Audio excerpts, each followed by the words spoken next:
too. I do too. It's the only way you can pay your mortgage. Check or cash, but they charge you $3. Oh, you know what, I got mine, I hope mine works. No.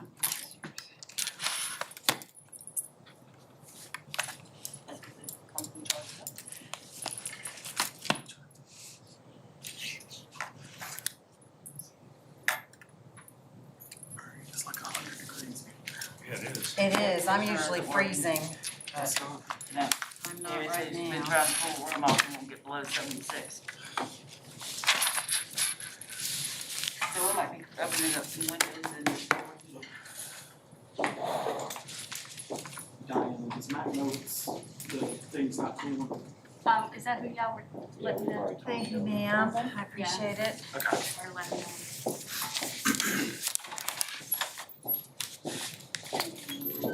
Hello.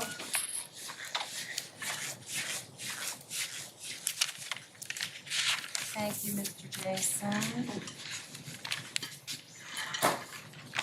You know, you're interested. No.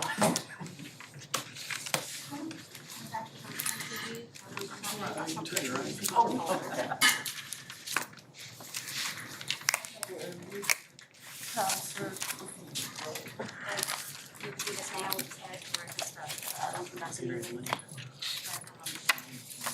This is a revised one from last month, and the reason for it is, the one that you signed for last month did not include the February 17th bill list, but the February 17th bill list was on your board docs last month.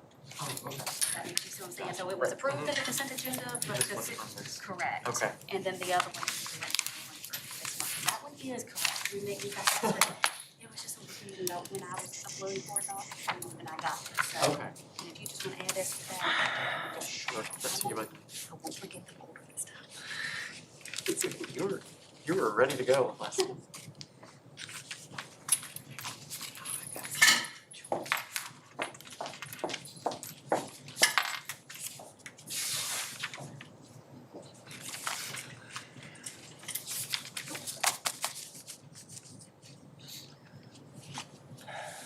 I'm working tonight, so I gotta bust out of here about 9:15, 9:20-ish. Okay.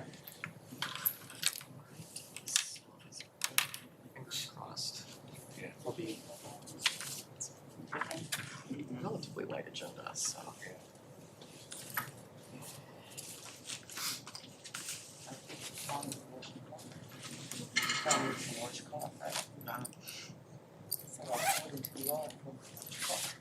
That, like, in the apartment. And shut the doors normal. Alright. I landed right in front of the door. Shut my phone. I should have a sticky note You up couldn't there with our number. Okay. Nothing worked. I couldn't cut it off. Wendy, did you get that meeting confirmed? Robert never called me back, so go, but I said if you go, tell him to. No.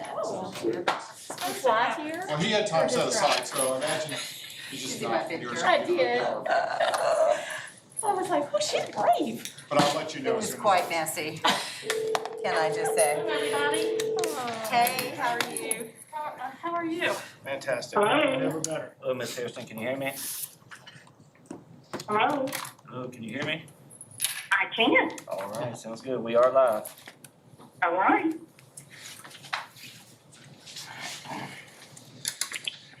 Hey.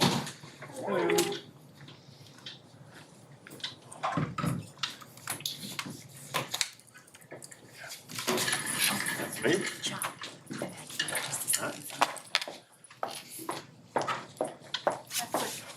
Just look at this. I always forget that. Instead of pulling all this stuff out.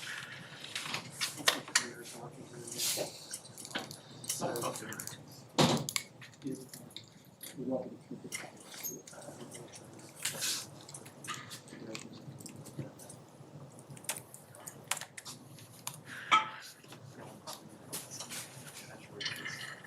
except for Dr. Leland, I will be roasting. So, we'll see.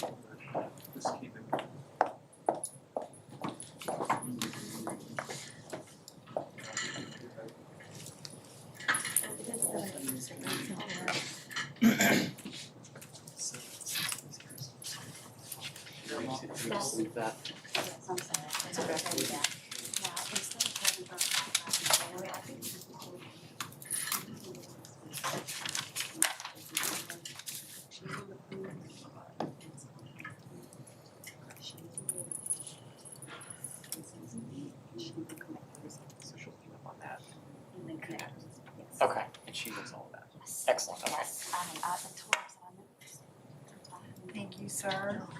Just wanted to make sure. Yeah, We've heard, I'm sorry, I forgot.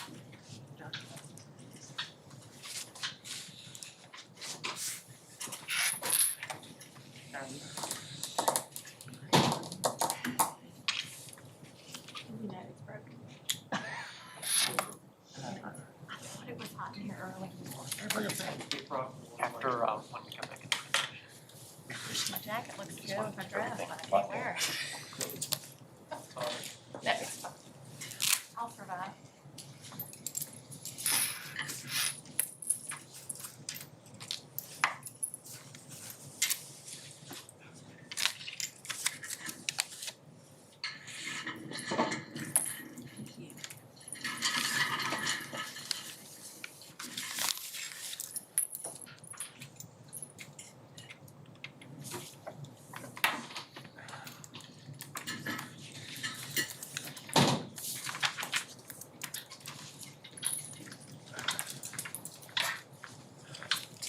Oh, thank you so much.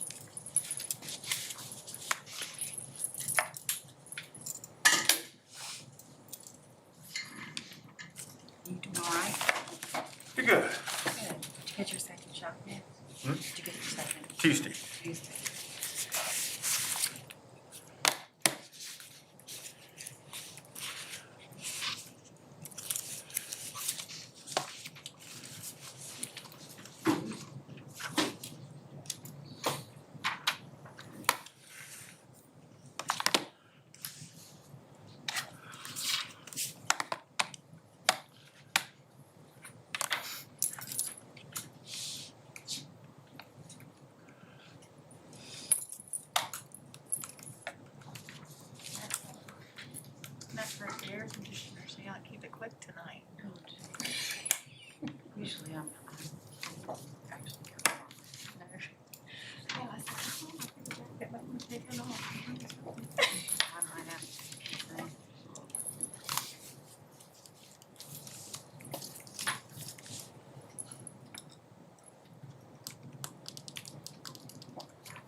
Good evening. I'd like to call to order this March meeting of the Bedford County School Board.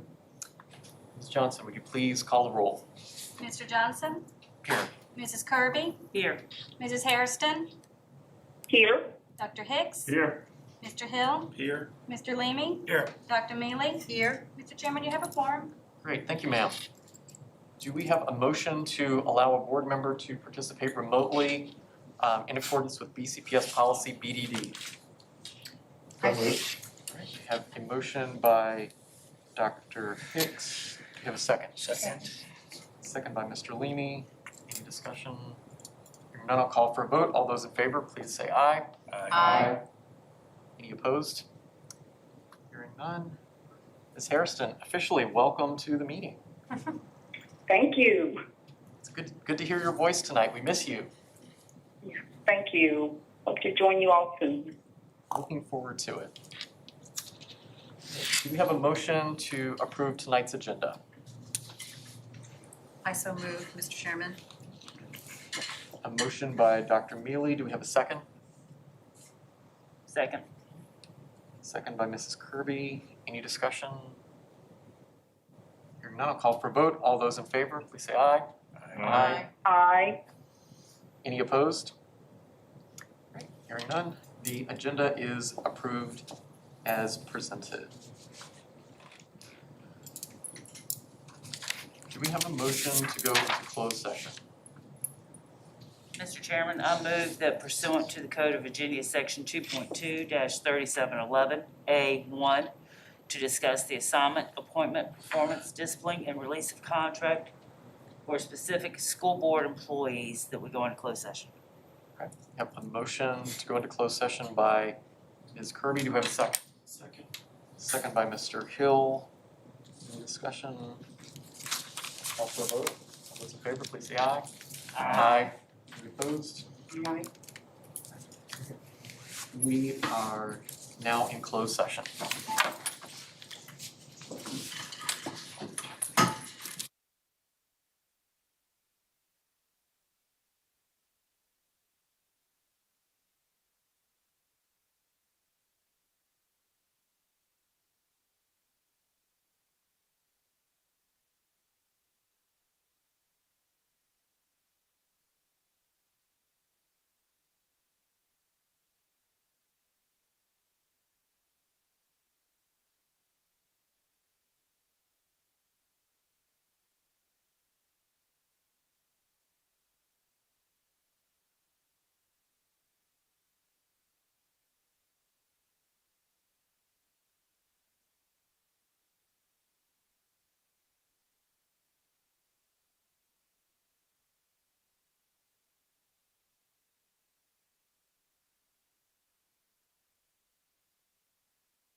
quick. They weren't quite prepared for that. So, Dr. Dewis, could you go ahead and open some windows and doors? It's a beautiful out day. Yeah. When you close this door, doesn't mean you can escape. Look the other way, really quick. She said she's gonna put on the Zoom. She said she's gonna call it the Zoom now.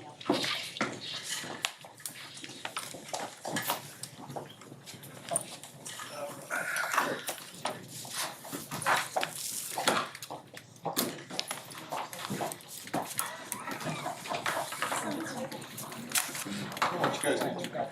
It's like every time you come here, it's Let's switch you around.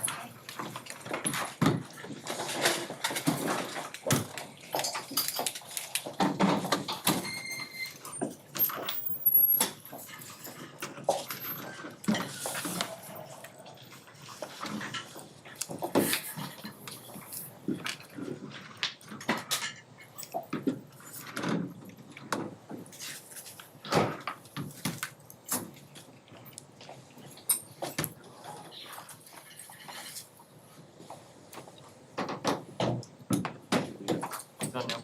Okay. Ms. Harrison, can you hear us? She's no longer on that, she should be on the mics. Ms. Harrison?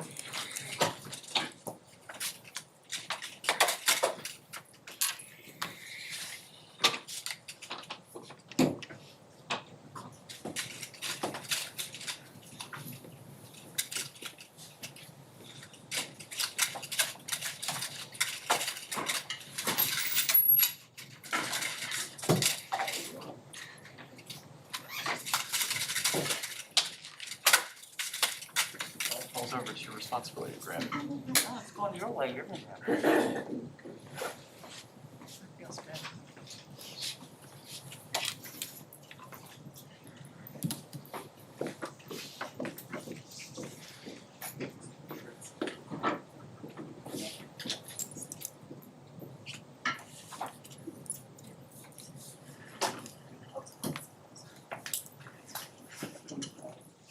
Should we go ahead?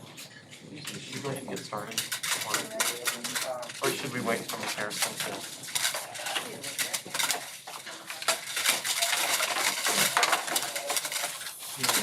Somewhere in between the regions. You feel like you're at the beach? Be careful what you ask for. Huh? Careful what you ask for. Hey, it's fine with me, I'm not complaining. It's more dramatic with the play.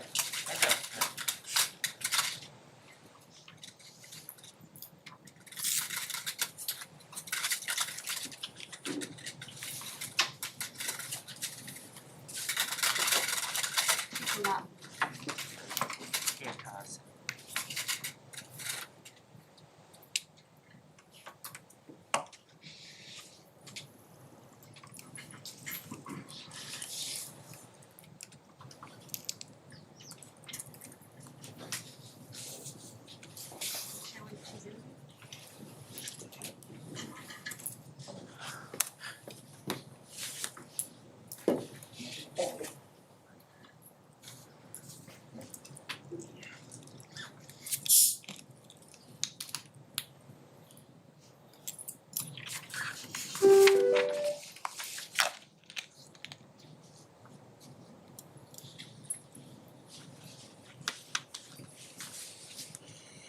Okay, so can we get her back on? This?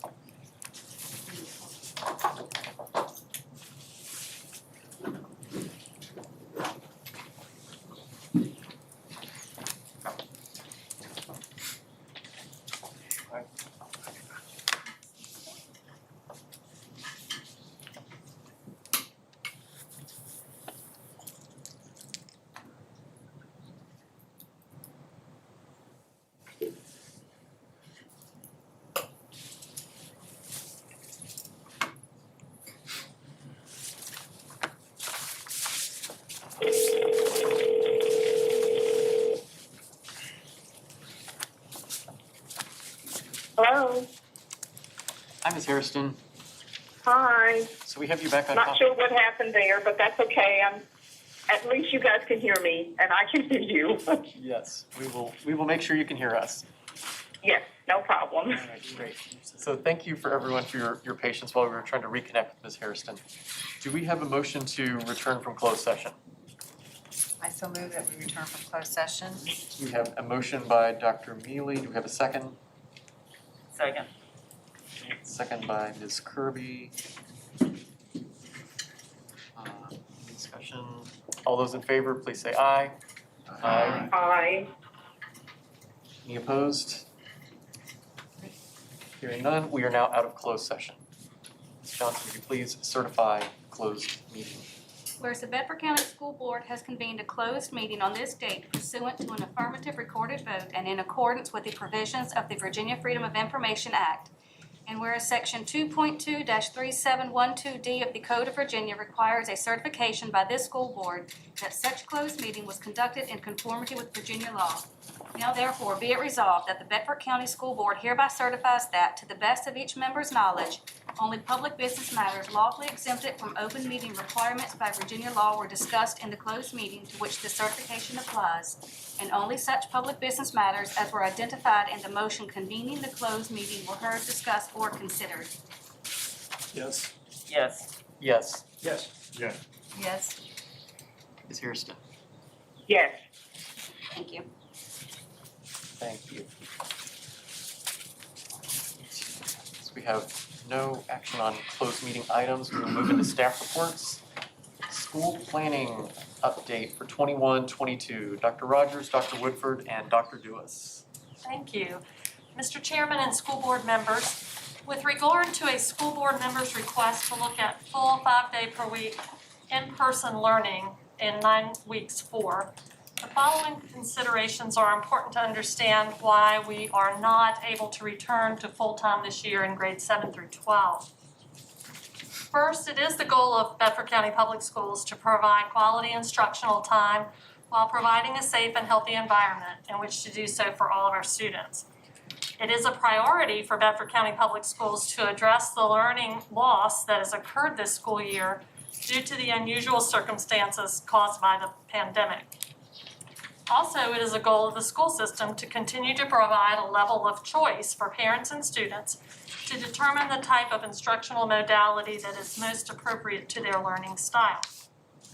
Based on the CDC, VDH, and VDOE guidelines and recommendations, our current schedule is built around 6-foot distancing with the use of masks and mitigation protocols. Even with those stipulations, Bedford County Public Schools has been able to provide 5-day per week instruction since the beginning of the school year for all pre-K 6 students, unlike many school divisions across the state. However, these protocols required a redistribution of grade levels across all schools and a block schedule at the high schools for grades 7 through 12 to realize the same mitigation protocols. While we are pleased that our students have had several days of face-to-face instruction since the beginning of the school year, we recognize the need for many of them to have substantially more in-person learning. However, in order to return to 5 days per week instruction, that distancing requirement would need to be the following.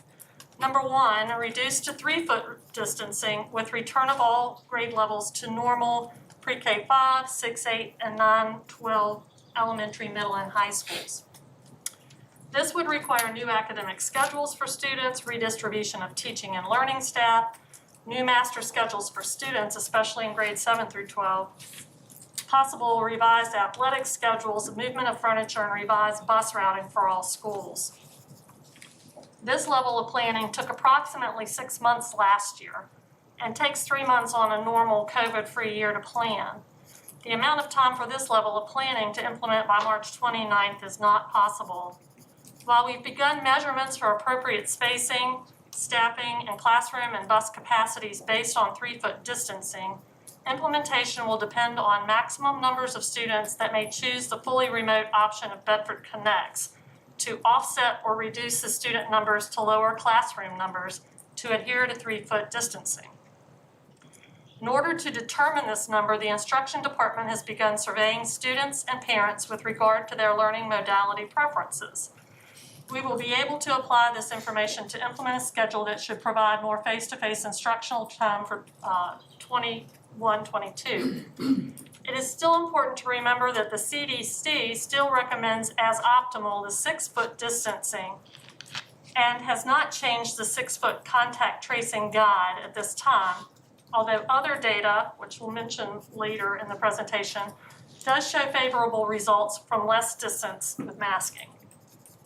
The second consideration that was suggested to return students this year to 5-day per week teaching learning schedule was to look at possibly renting an additional facility in order to allow the 6-foot distancing protocols or to at least ensure 3-foot distancing.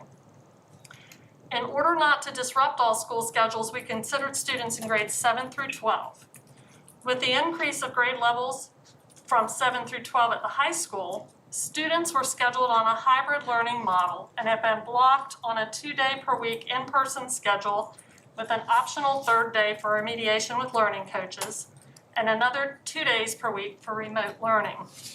However, teachers still have a full schedule. There currently would not be enough staff to split teachers, administrators, bus drivers, nutrition workers, etc. into an additional facility. Another issue would be logistical. Probably 2 facilities would better accommodate the distance that students would have to travel from one end of the county to the other, or at a minimum, a centrally located facility that would have to meet guidelines for adequate space, parking, restroom, nutrition, and learning spaces. Again, master schedules, student schedules, bus routes, etc. would have to be developed.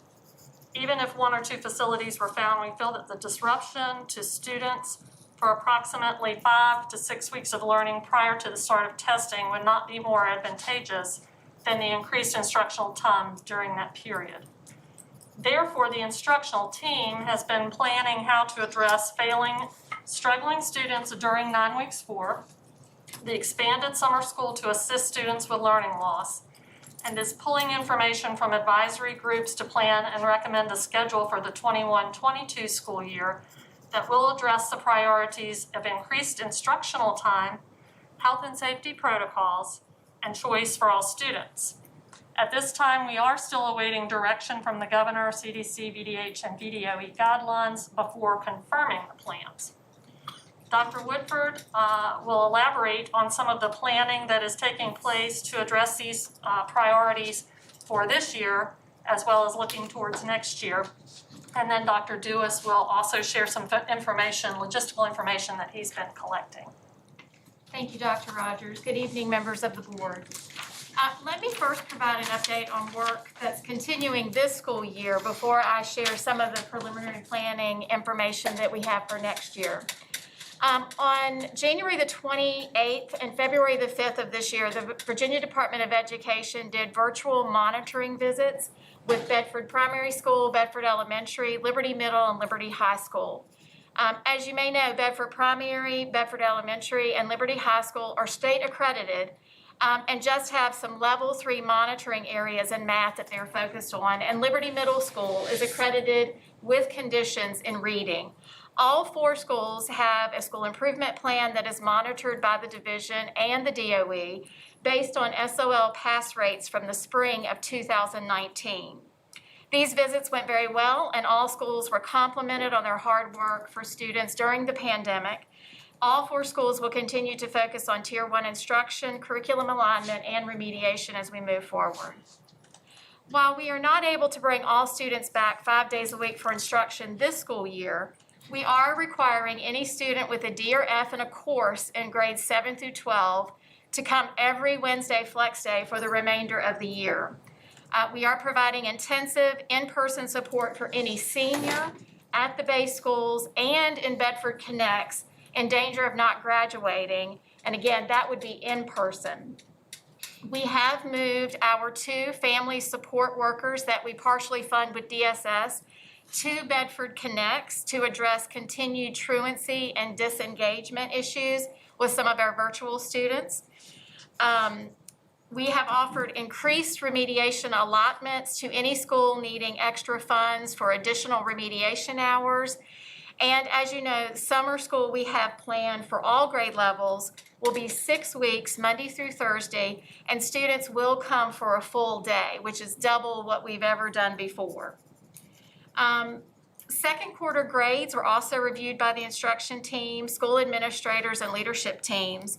With grades K through 6, grades were good the first quarter, and they continue to be good the second quarter. And of course, they're in person, so we felt like they're getting very good day-to-day instruction and remediation. For students in Bedford Connects that were not successful in the first quarter, we moved many of them back to in-person learning in the late fall and at the semester break. In grades 7 through 12, we did see a reduction in students receiving failing grades during the second quarter. There may be many reasons for this, including the fact that students and teachers were becoming more comfortable with the learning management system. We were increasing our remediation throughout the second quarter, and the increased use of flex days and required small group time with teachers for any students that were struggling. As we look into the 2021-22 school year, we are gathering feedback from a variety of stakeholders as we begin planning. We recently surveyed parents and students in grades and students in grades 7 through 12 about their comfort level with mitigation strategies and instructional strategies that they were and were not satisfied with this school year. As part of our communication and planning, we are also creating an application and an MOU for parents and students for Bedford Connects. At this time, the state is supporting a tightening of guidelines and expectations for virtual environments, and they are not requiring that any student or parent wishing to be in a virtual school be allowed.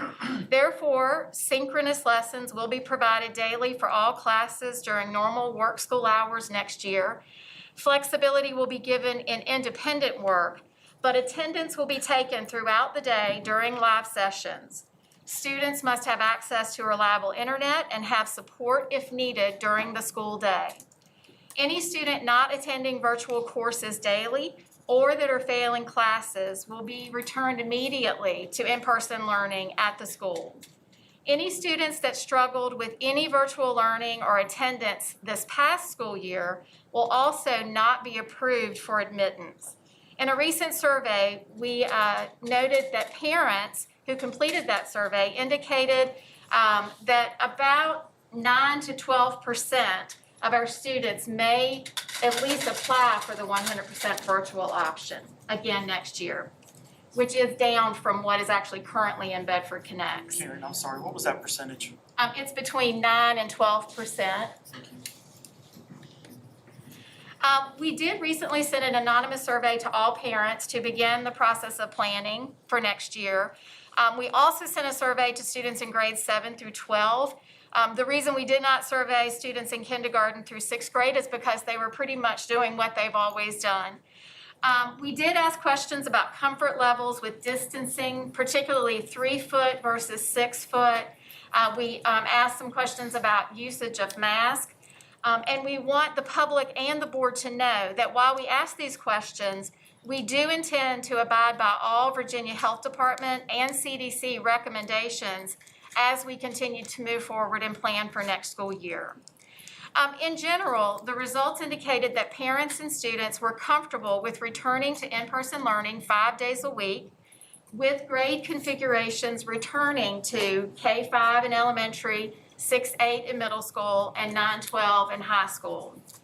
Other input from parents and students was that they liked the learning coaches in grades 7 through 12, and the students said they felt very supported, but they also want to attend class face-to-face with their teachers as much as possible.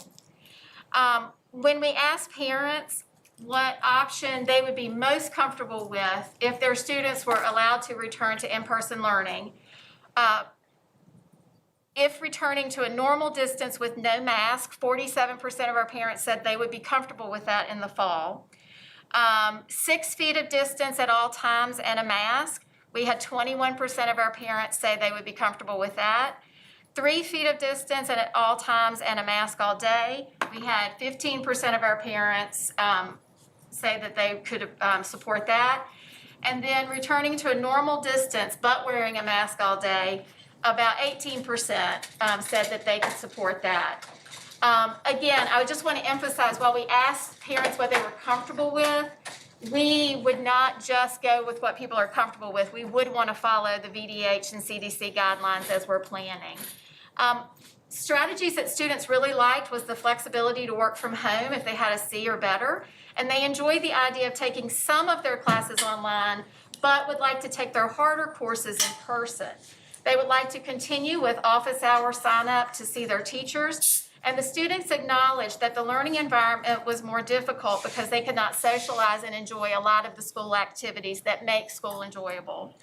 They, like everyone, would like to be as normal as we can, but as safely as we can. Yesterday, the executive team met with the advisory group and discussed these survey results. The staff also agreed that they felt comfortable returning to more in-person learning as long as it's done in a safe manner, and they were actually very pleased that parents felt good about the safety measures that were implemented this school year. The staff was appreciative of the opportunity for vaccinations and felt that that offers another layer of protection to the adults and the students in person. Participants agreed that small class sizes to allow for at least 3-foot distancing, continued cleaning protocols even beyond the pandemic, and an increase in resource classes and activities, as long as we can do this safely, were needed for all students. In the next few weeks, we will examine closely the new CDC operation guidelines for schools that were released this week with the changed VDH metrics to make some decisions about moving forward, so we can announce preliminary plans to parents hopefully in April. Our goal, depending on the continued downward trending of the VDH metrics, will be to increase in-person learning, return school configurations to former levels if our space allows, and to work towards a more normal school hour day. And I'm happy to turn it over to Dr. Dewis, who's going to share a little bit more information about logistics.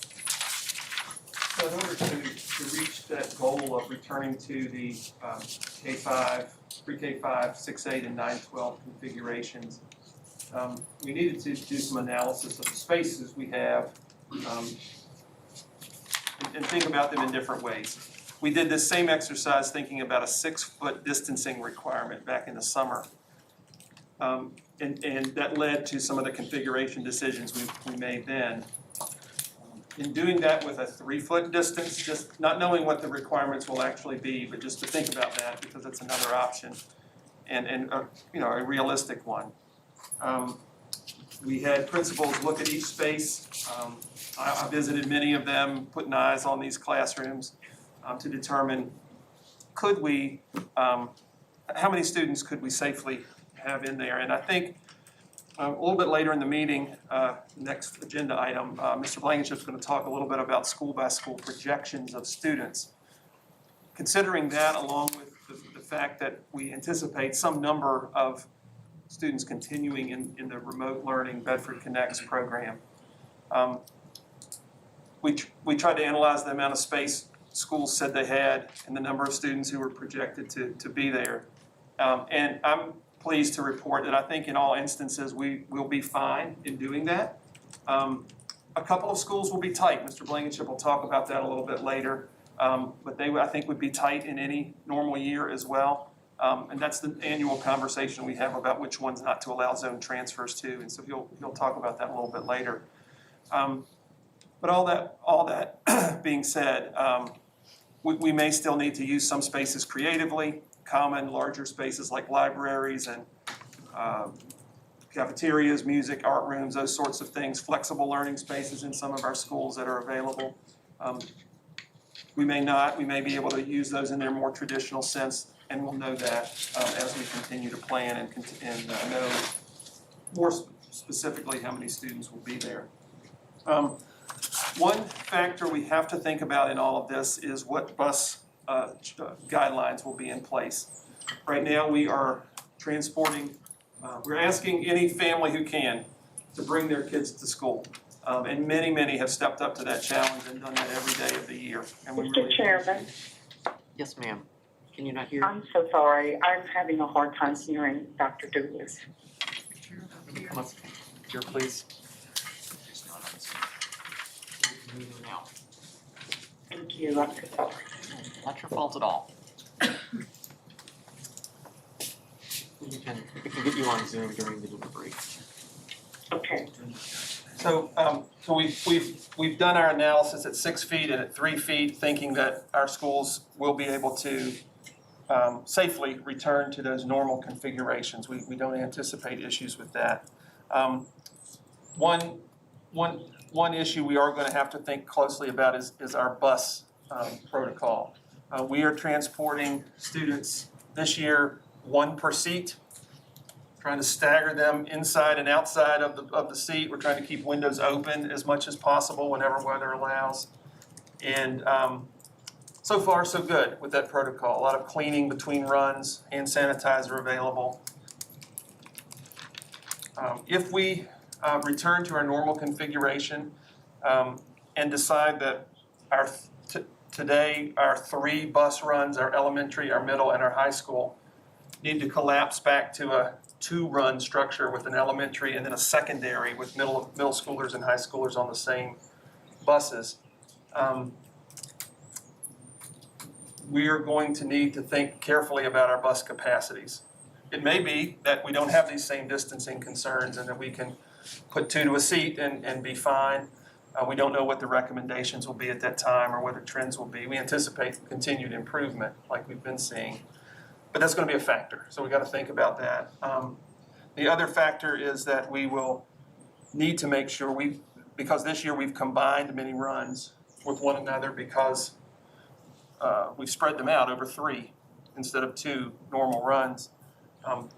We haven't needed as many drivers, and so we anticipate having to do a big recruitment effort starting now to hire new drivers and have began even today putting some new creative plans in place to do that. So that'll be ongoing, but we're going to need to monitor bus rules and guidelines.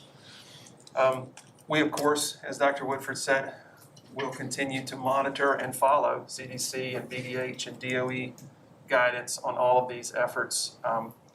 We think our space is adequate, though, to begin to return to our more traditional grade configurations and with some mitigation strategies as needed. And so any of us, I think, would be happy to answer any questions you might have about planning ahead. Dr. Mealy. Yes, and you may not be able to answer this question, but I'm just wondering, I know this year was this year and we were all feeling our way through it, so this is not a criticism, it's just a concern on my part. What do we do for the 25% of the children in our county that don't have internet access? Are they going to be required to come in person, or how are we going to help them, especially the educationally marginalized children? I think Dr. Woodford outlined earlier that one important requirement for enrolling in our remote school, our Bedford Connects program, will be access. That could be at home. Some folks are willing to use libraries and other facilities to do that. As we talked about earlier in the year, we've had a generous donation from our Education Foundation this year to enable over 75 families to be assisted with establishing some internet service at their homes, whether that be wireless, fiber, cable, cellular, some fashion. I do know also that our county continues to prioritize broadband expansion in its plans and may very well use continued federal funds for that effort. So that's a slow process. It's never fast enough to help the families who need it right now. So It is important, and it is a factor when considering remote learning. Okay, so as a parent, if I don't have reliable internet access, I cannot do that. You're talking about for next year? For next year, correct. Well, I would say if you don't have access to reliable, we would discourage it greatly. Now, let's say you have never done Bedford Connects and you want to try it and you think you have reliable internet. What we have found this year is telephone hotspots do not do well at all. Our hotspots that have been provided, that Dr. Dewis is speaking about, have tended to work as long as there's good phone coverage. But some parents may be taking their children with them to an office space that has good internet, or the library for the times that they would need that. So I think it's really a case-by-case basis. And I think that a lot of school divisions who have shared the same concerns about students who are not engaging, it's typically not the internet that is so much the issue. So we would really want to try to get those students in person unless there's a medical reason that they couldn't be. For this year, students who needed some internet access, not necessarily in Bedford Connects, but just during the week as they're doing remote, we tried to open up those Flex Wednesdays as much as possible. Dr. Francis spoke to high school principals again, and they said that anyone who's reached out to them, they've tried to work with them on that. So I think we continue to do the best we can, but it's very hard to do the synchronous live lessons, which is really important to have direct instruction if you don't have reliable internet. And also someone at home, especially with the younger ones, who can support instruction and just ensure that there's someone there to help the students throughout the day. So, Okay, and I have one more question. Sure. This may be really silly, is there any way for us to, I'm a person who lives in a rural area of the county, I really want to have my child do Bedford Connects. Before we go through all that, is there any way to try to test that out with that family to see if it would be something that's doable? like our hotspots and things like that, or? Just any way to check that they could do, live learning sessions? I think so. I mean, I think all you really have to do is maybe even start a Zoom with them and talk to them about downloading heavy videos. And so I think we could probably do some tests with that with our IT department to see if that would be a concern. So I think the Bedford Connects team has learned a lot about what types work best and what places have really good coverage. And so they're very savvy with that and have been able to help a lot of parents with that. So I do think we could test that. I just, again, want to make sure that the next year when we go into this, that the kids are having that access, whether it be at Absolutely. work or a library that they go to, instead of getting to that place and then saying, oh, well, I can't Yes, do it. absolutely. If we could do that ahead of time, know that ahead of time. Well, and one of the things that we talked about last year that we just couldn't manage the protocol and the safety things. But I think as we move forward and we look at different types of learning, opening our own school facilities for some internet connection for students who maybe want to come into our libraries and work. The issue with that this year is cohorting and who's coming in and who's coming out and contact tracing. But as we move forward, I think we've learned a lot about our own facilities could be places that students who maybe are working, if they wanted to do a remote class or an online class, very close to their home, they could go to an elementary school or something and use those facilities. And so that is something we talked about, but during the pandemic, it wasn't a great time to start that. So we've been thinking about that also. The county has recently done a survey to as many citizens as they could get to respond, to tell them their address and what kind of internet, capability they had there.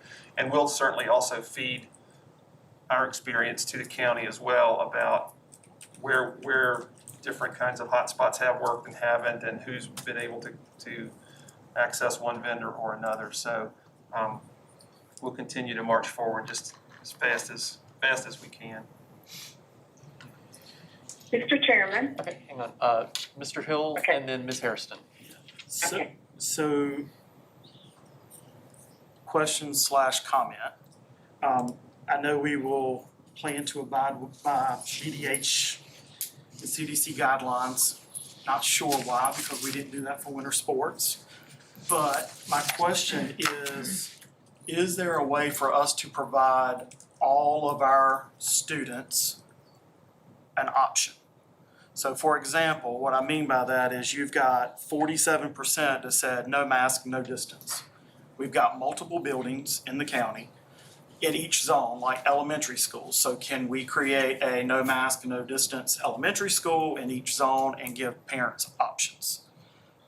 Middle schools, they all have separate buildings or separate floors. Can we create that option for students? And then high schools as well. I know both Liberty and Stanton River campuses have separate buildings, and then JF, separate wings or different floors that we could possibly do that. So don't know if you thought about that, but I would like to see options for our students. 47% have told us they're ready to be back in school as normal. And I get it, and then I would say another 18% have said no distance but mask. So want to encourage the team to be creative in how we can provide all options to all students. And then my second comment would be around buses. I think it's time for us to consider a 50-50 contract. Possibly, I know we continue to struggle with bus drivers and having availability. And before anybody blows my email up, I'm not saying get rid of bus drivers. I'm trying to say, let's look at our resources. So if we're struggling in the fact that we're recruiting or maintaining or retaining bus drivers, maybe it's a time for us to look at a 50-50 split of employees and contracting a certain percentage out. So don't know if you've thought about that, but we need to have a plan in place where we are ready to roll on day one. We cannot make excuses and come to these tables and say, here's why we can't do it. This board needs option 1, 2, 3, 4 of how we can do it, and here's what it's going to cost. We've got a buttload of CARES Act money that's been funneled to us. We need to be using it to benefit every single student in Bedford County, period. So we need to be creative, and we need a plan to give 47% a way to come back, as long as it's by those guidelines. And then we need the other 21, 15, and 18%. They also need options. So I'm not saying either or, everybody needs options. And then with the Bedford Connects as well. So, thank you. Ms. Hairston. Yes, thank you. My question is for actually Dr. Dewis, and it's very similar to what Marcus has asked, and John asked. I would like for Dr. Dewis, if he would perhaps maybe elaborate on his recruitment plan for drivers. I was just wondering what the team has discussed in terms of recruitment, some of the ideals that have been talked about. Can you share any ideals of the plan that you have? Sure.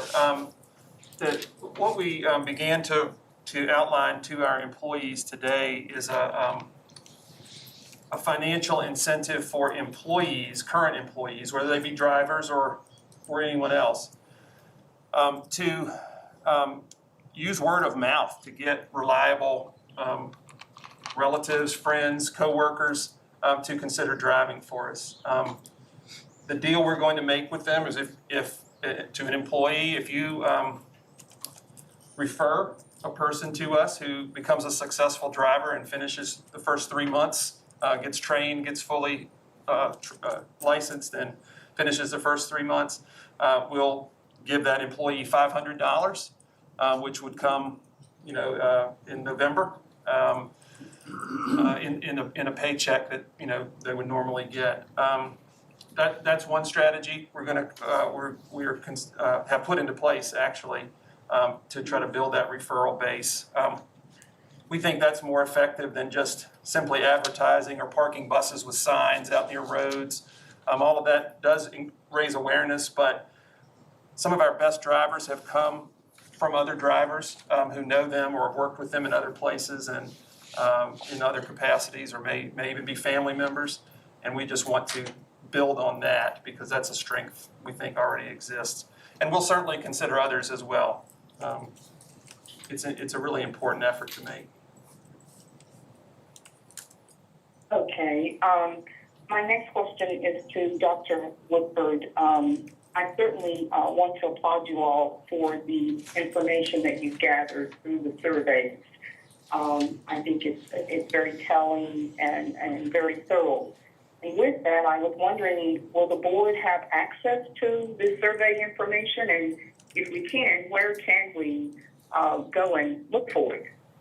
I can actually download it, and send it to you. It's fairly lengthy, and it would be hard to view the way I see it, but I could download it and send it to you. I can do that. I can send it Okay, to I everybody. appreciate it. Any other questions? I have no other No other questions. questions? Okay. Ms. Kirby? I just got, mine are kind of random, I was writing as everyone was talking. I know the kids took SOLs back in the fall, and I know they don't count toward accreditation, but do we have any idea of what those scores look like? Yes, ma'am. I can get those together. I've done a kind of preliminary calculations on it.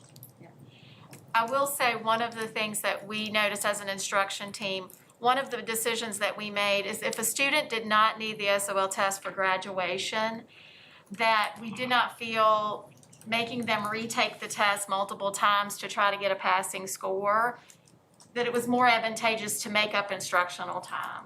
So our scores are lower than typical, and in some areas very low. But they're also within the window that we could have retested for a passing score, but we made the decision, instead of testing students over and over, that we were going to just focus in on instruction and use that data. So I will say that in some areas, they look really, really good. We haven't seen our elementary yet because our elementary schools will take their first round in the spring. So that will be interesting to compare that to the, our in-person. But there are definitely some of our harder SOLs, the scores weren't as strong as we would have liked. But so we have looked at those preliminarily. I would like to see those, and if we could we have the falls from last year to be able to compare them to for the high school level? You can. I will say it's a little bit apples to oranges because there aren't any retake opportunities, and Yes, I was gonna add, at the high school this year, the state put in that if you score between a 350 and a 399, automatically you're awarded a local verified credit. You don't have to retake the test. As before, you had to score between a 375 and a 399 and had to take the test at least twice. What ended up happening, we had a lot of students that would score, say, 380, 385, 390, that we would have easily got passing scores if we remediated them. But by the new standards, those students were automatically awarded a local verified credit by passing the course and scoring between 350 and 399. So that was a situation that's very different than what we've done in the past. So you also have to look at that band of students. And of course, those local verified credits that they're awarded don't count against them in their limits. So these are kind of very unique situations where if we have students score 380, 390, we're remediating them and usually getting them to pass with a 400. We couldn't do that this year. As I said, they were automatically, by passing the class, testing once and scoring between 350 and 399, they were awarded a local verified credit. And we also, for retakes, you get kind of a bonus point type piece. So we opted not to choose to get that because we wanted to spend time in instruction. I was just gonna say too, this year we had courses for 7th to 12th that ended in the first semester, and so we were able to have, it was a shorter semester because of the time at the beginning of the year that, we delayed opening. And so what we tested a lot of kids in the fall. Normally, we wouldn't test that many in the fall. Those would only be really retests. And so from the year before, and of course last spring we didn't really test at all. So we'd probably have to go back to 2 years ago's end of year score to get something that's kind of comparable. And also, regardless, I'm hearing all the excuses, and I'm sorry for interrupting. no excuse. But I still want to see the numbers from last fall to this fall, because if they were last fall and they were provided all these opportunities, then that's more the reason they need to be in school full time to get these opportunities. I just want to say those opportunities it's not whether they're in school or not in school for the opportunities. There are some changes that the Department of Education has made there are some decisions we have made just because of instruction, but we're happy to share the scores with you. Please. And out of all the teachers, administrators, everyone that was open to the vaccine, and I know some of us are still due for our second round, what is the percentage that got the vaccine? How many people, what was the percentage of teachers and principals, administrators that are vaccinated now? We run our last, mostly our last second dose clinics next week. And actually, we had planned to bring all of that data to you at the April meeting. I don't think we have the data yet. Okay, if Unless- we could get those numbers, I sure And we appreciate don't- it. Sure. Are you asking for us to break it down by job type? Just the number Just overall. of just one percentage number. And then when you talked about the buses and hiring extra drivers, when we have the buses out on a regular run, how many extra buses do we have to be able to fill to get on the road, or are we looking at possibly buying more buses? No, I think our number of buses is fine. Our bigger problem is the number of drivers, just making sure we have them. So I think we've been on a great replacement cycle and have plenty of buses. It's just having qualified people to drive them. That's our recruitment effort. Thank you. Other questions, comments? No, I just, I'm in agreement with Mr. Hill. We just need to get the folks back, the kids back into school as soon as possible and get them back to a normal life and a normal high school experience as soon as possible. And from what I'm hearing is, that it sounds like this can't be possible for the 21-22 school year. Is that my takeaway, correct? That's what So we'll we're have- hoping. absolutely. We are not promising, but it looks good because our metrics are continuing to go down and it looks good. So that is what we are planning and moving towards. Okay, thank you. Everyone, thank you for your hard work on this and your continued efforts. I know everyone in the county is looking forward to the opportunity to reopen like normal or as close to normal as possible in the year ahead. And personally, I'm also very glad to hear that Bedford Connects will be continuing for another year. I've heard from a family recently who has a daughter who is excelling in Bedford Connect, really hoping that this program would be able to continue. So I'm very excited for that. And look forward to hearing future updates and an update, I'm sure, in the near future about what graduation 21 might look like as well. And we're planning to bring something back the April meeting The April meeting, on that, an update on that as well. So parents of seniors, tune in next month for a graduation update. Great. Thank you. Mr. Blankenship, I have an update on zone transfers.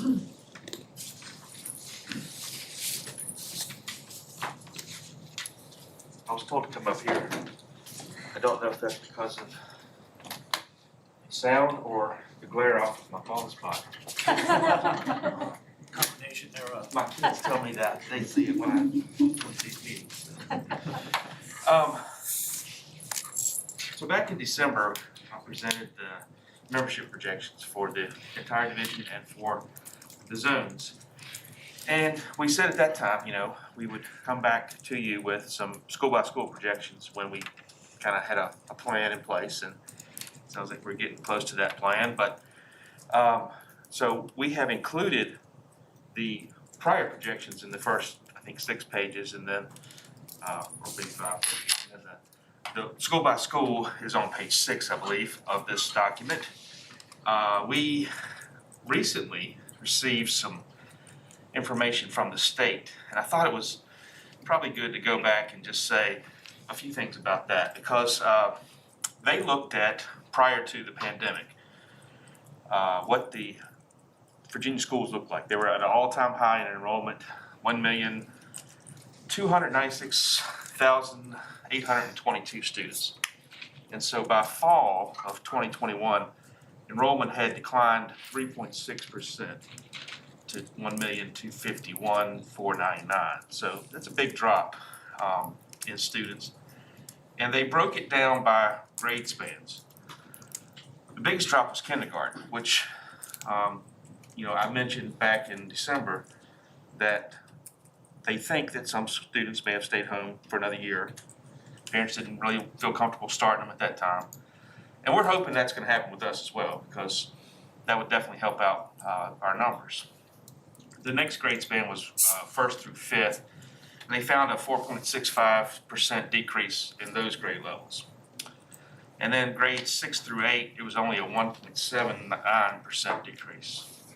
And then at the high school level, 9 through 12, very little, 0.1% decrease.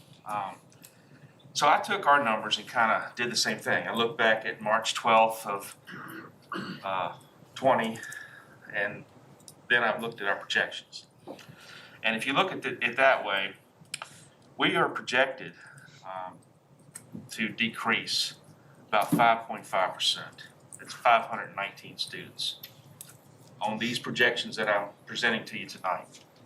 So I looked at it at the grade spans. Elementary had the most students, and it was a 6.67% decrease. Surprisingly, our middle schools, grades 6 through 8, actually had the highest percent decrease, 7.96, almost 8% decrease, 175 students. And high school was kind of similar to the state, a little bit larger than the state, it's 2.2%, 67 students. But you see, we're not losing as many in 9 through 12. So I also looked at it by zone. And it was really interesting because by zone, they're pretty much equal. We're losing students across the county. Liberty High School zone lost 120 students, or would lose 120 students, 4.93%. JF was 5.56%, 227 students. Stanton River was 6.02%. So it's pretty much around the same, 5% right there for by zone. But we seem to be higher in terms of elementary and middle. They also kind of looked at where these kids were going and transfers. And the state said that 53% of their students that transferred out went to non-public schools, which is homeschool, private school, other things. And I looked back at our withdrawal information that I talked about, referenced in our December meeting. And it was about 52% of our withdrawals had gone to non-public schools. We had homeschool, private school, and we did have some what were classified as dropouts, but that at that time it was probably that they didn't know exactly where those students went. But now they've probably tracked down a lot of those kids, and maybe they've enrolled in other places. So the presentation on school by school projections, if you want to look at that page, page 6 of the document, you'll see that we project K through 12, and some of the schools on this list, Big Island and Moneta, really don't lose many kids. They stand just about the same.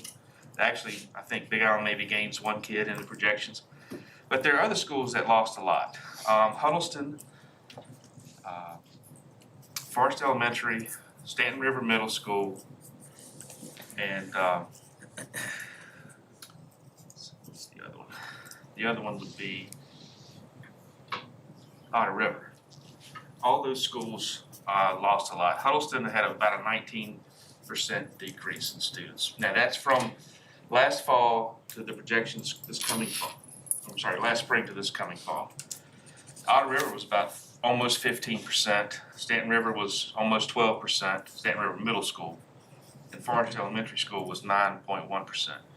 So in doing that and losing those numbers, we looked at our list of schools closed to zone transfers and kind of thought that some of those schools, at least those 3 elementaries, Forest Elementary, Huddleston, and Otter River, should come off the list being closed to zone transfers.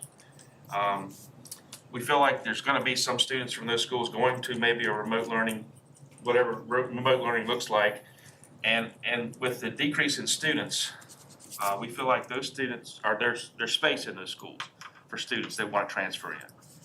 The 2 that Dr. Dewis mentioned, Boonesboro and New London, we don't feel like that's the case. They may have lost some students, but still, it's still gonna be tight in those schools. Even with a 3-foot distance, it looks like it just would not be enough space for them to have transfers be approved to go into those schools. So on that last page there, we've highlighted Boonesboro and New London as the only 2 schools that we recommend be closed to non-resident enrollment, new non-resident and in-county transfers for this upcoming school year. And I'll be glad to try to answer any questions if you have any. Questions? Mr. Leamy? We've got the wheres as far as losses. 52% are going to non-public, but, and I've asked this question repeatedly over the years, are we capturing the whys? Because I think that's very important, because if we can identify a trend as to why these students are leaving, that's something that we can address and potentially correct or mitigate to minimize losses. So are we capturing the whys? We don't do anything in my office or my level of asking like a follow-up survey or an exit survey for students. And I'm not aware of any school levels doing, any schools independently doing that. That would be something that, you know, we could possibly look at in terms of doing exit surveys. I mean, this year we've had a lot of withdrawals, so we have a lot of, I guess, opportunity to ask folks. I mean, you know, I think most of the questions would probably, most of the answers would probably center around the pandemic and mitigation, if they agree with it or if they don't. But we could look into that. We just have not done that. Well, I think it's important that we do that because, you know, we need to figure out why we're having this exodus of students. And, you know, if we can come down to identifying 1 or 2 major causes, those, depending upon what those causes are, perhaps we can address those to bring those numbers down. Does that make sense? Would you like for us to start? I mean, I would. I guess if that's a I would. request, we could certainly. I agree. I agree. I think that's really agree. important. Yeah. There you have it. Okay. That's all. Questions, comments? So with that, you're gonna work on it. Will you present that back to us of what the plan is as far as going to seek the information from those that left? Or how would that work? Because I want to understand the options. I don't want it to just be, is there a way for us to categorize it? You know, so we truly understand the data of why they left. Does it fit into certain categories and maybe in other where they can share their information? Not trying to micromanage it. I would love to understand the data so it be valid points of why they left. I mean, I truly want to know, is it because of board decisions? Is it because of, you know, the pandemic like Dr. Leamy or Mr. Leamy said, or, you know, what is it? So. I think we also could start by determining if there are other school divisions doing anything like that, because there may be good processes out there. I think that's the place we can look. If not, I think we certainly can develop something.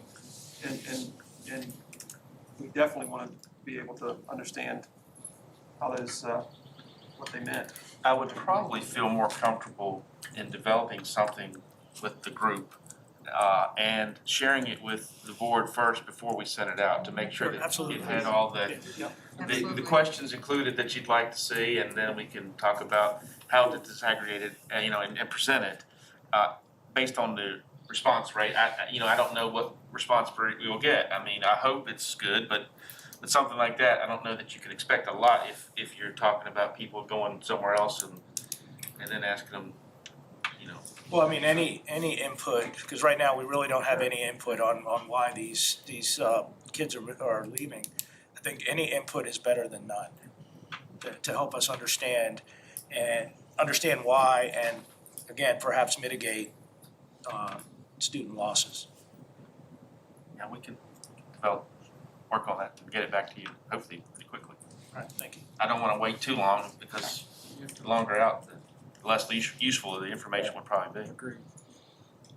That would be nice if that could be incorporated in as a standard procedure, maybe annually or as people leave as well. So along those lines, I know we have a number of religious exemptions. Do we have an exact number of how many students who would ordinarily be actively enrolled in Bedford County Public Schools have received religious exemptions? I know that number does add up. It is on the state website, because we do have to report that to DOE. Okay, so that number does exist. Yes, Okay. it does. I don't have that right away, but I certainly can get that. Okay. That goes along, they report homeschool students and religious exemptions in a spreadsheet, so. Great, thank you. Mr. Hill? Hey, Mark, you mentioned that as far as the students that transferred out of Bedford County this year, some showed as dropouts. So how are we correcting that? Because we certainly don't want our dropout numbers increasing. So what is the plan I to think go some back of and that has verify? already been worked on by some of the administrators at Bedford Connects, who had some students that had kind of not logged in, and they were tracking those down. I think the registrars in the high schools, power school secretaries have all started tracking that down. I would imagine, and I didn't go back and check on that since, I guess that was December, early December, that a lot of that has been cleared up by now.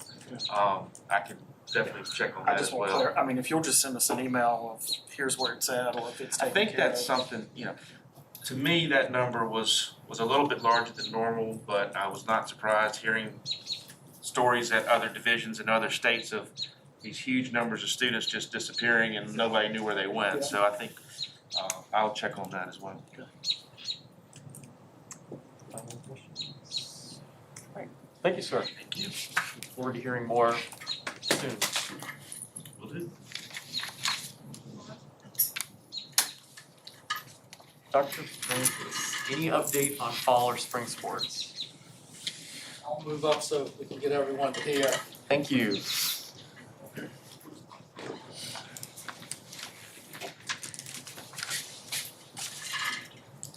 Good evening, members of the board. I do have a brief update. I know Dr. Rogers had sent you an email, but I do have a few highlights and a few updates that, in fact, I just got a text message from one of the principals, so I can give you that information. But we did have a meeting with the middle and high school principals and athletic directors, and we're invited to, on March 2nd, to discuss spring sports and see where we were with that, because we'd just gotten fall underway. And some of the factors that we discussed were the number of sports in the spring, the workload on our athletic trainers. That was something that was discussed by all of the schools.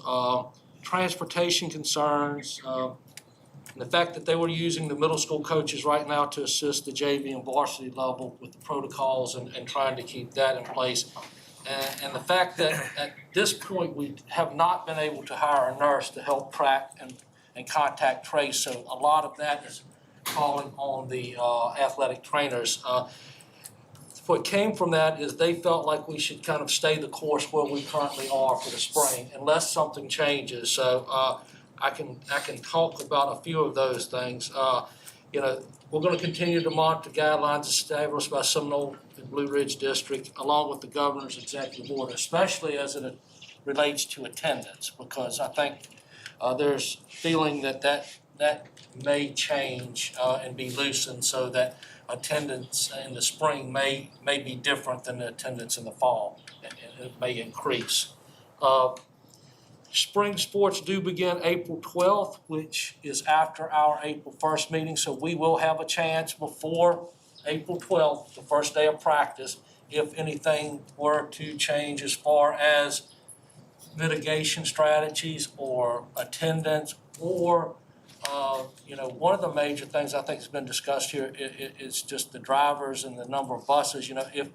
If something were to change where you could put 40 students on a bus versus 20, that's a huge change. But so those are things that I think we have to monitor going forward. But right now, all of the middle and high school principals felt like we should stay where we are unless something changes drastically. One thing I can update you on is all three schools have signed the Pixelot streaming agreement, and it was a cost of $1,500 per school. Of course, Mr. Hagler's covering that cost for all the schools. Each school is going to communicate with the parents and the community how to access this, and all the equipment's been installed at all 3 schools. Stanton River was up and running this morning. Just got a text from Dr. Prosper. Liberty High School is currently up and running, and they're actually streaming the volleyball game that's being played right now. Those schools are sending out the information that parents and community members can go to the website, access it, and it's free. Now, one thing that is a little different with that free service is it's only home games and it's only regular season.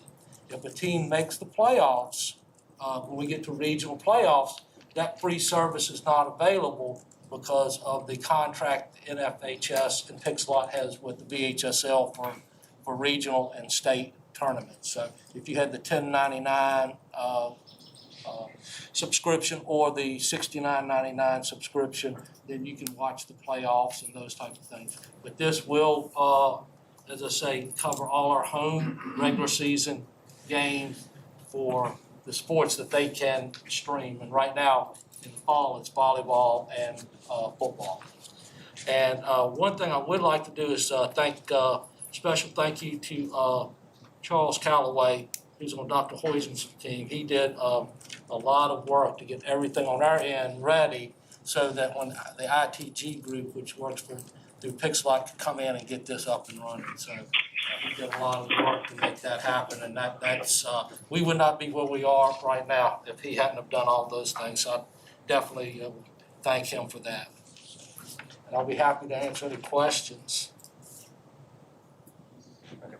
Mr. Leamy. You'd mentioned some, can you expand on the difficulties that the athletic trainers are running into? They're having to do the contact tracing right now, and all of it because we have not been able to hire a nurse to help with that. And of course, we've had 2 teams that have had to pause competition. Stanton River at the very beginning, and now Jefferson Forest. So they're having to do a lot of that, plus the regular duties of, taping athletes, being there for contests and all of those type of things as well. For the actual hands-on stuff, the taping and whatnot, have we looked at potential augmentation by AT students from universities, local universities that have AT programs? I mean, is that something that would help? Yeah, we've got 2 options there. Right now, we have some interns from Liberty University and University of Lynchburg and so forth that are working with our schools.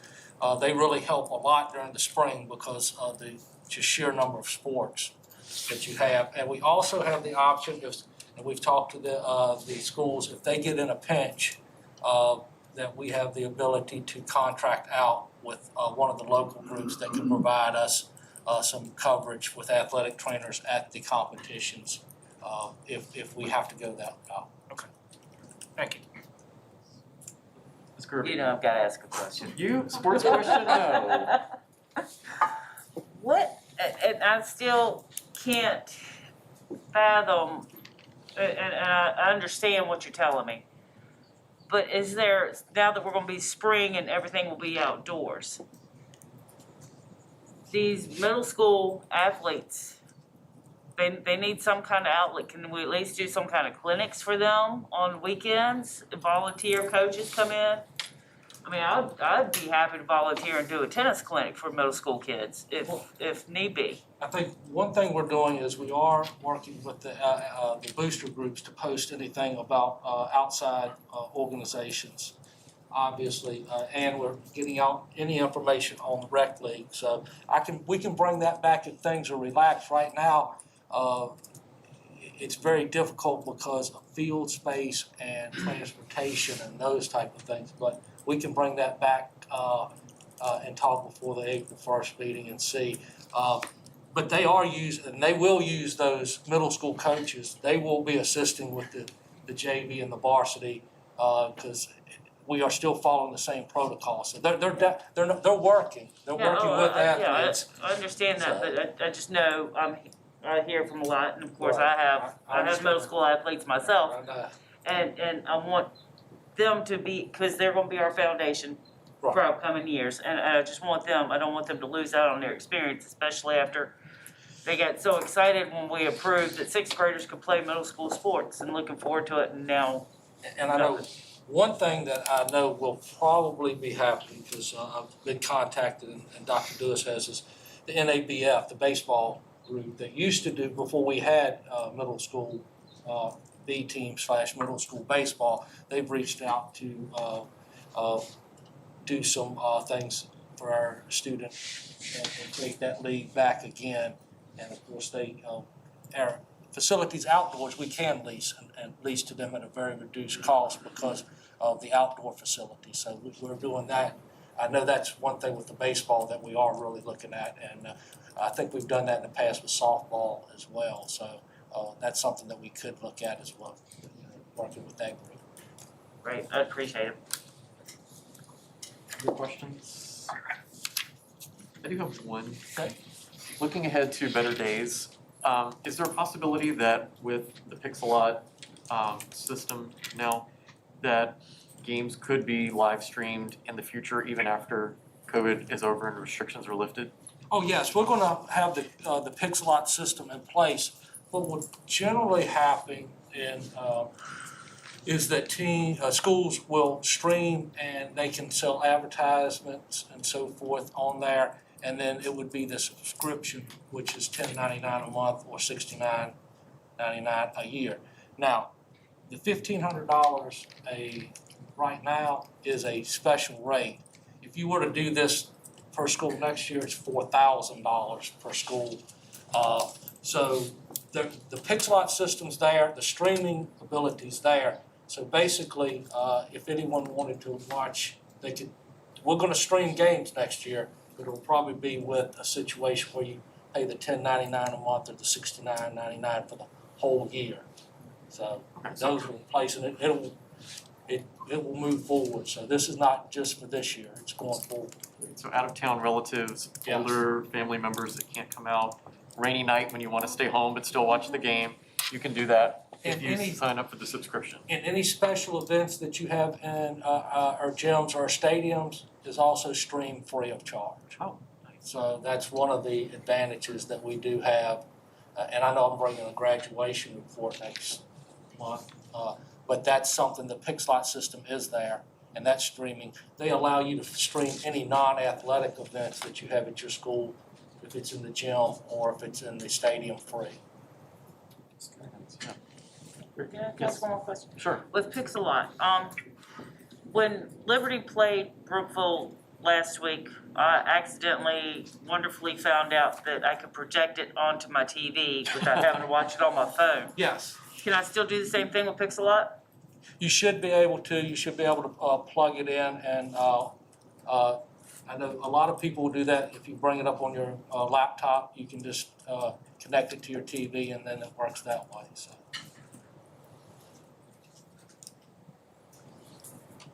Thank you, sir. Thank you. This time we will break for dinner and we will reconvene at 7 p.m.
Testing, hello? Okay, now I just can't hear you. But that's, I mean, if you wanted to unmute it real quick and just.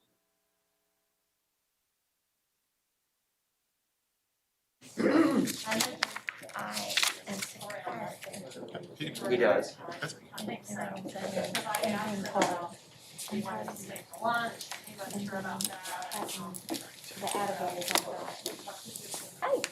Hi, how are you? Okay. Fine. I don't mean to say, but I'm truly sending out emails for vaccine clinics, so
Hello? Hello?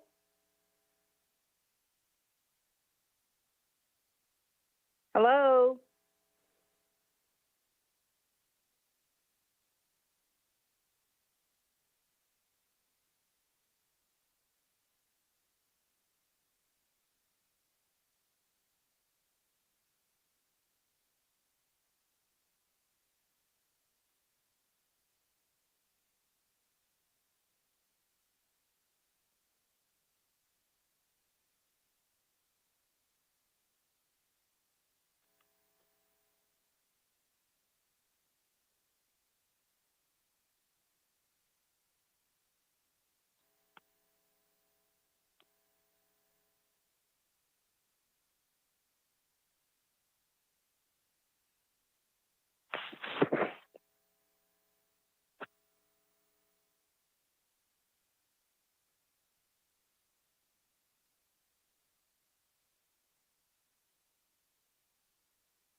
of adding on Georgia somewhere else. Plus you got all the new features. No, I was really looking for that. Just kind of was the same.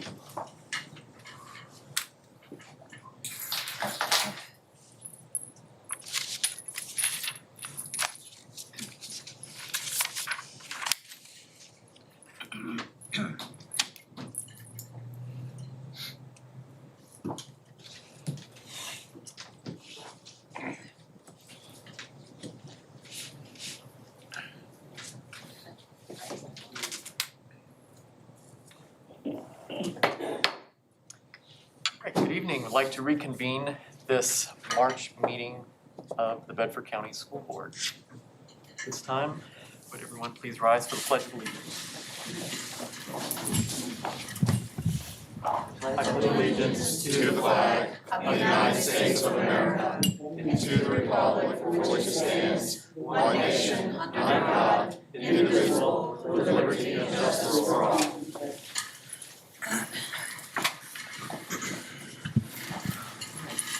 This time, we will open the public comment.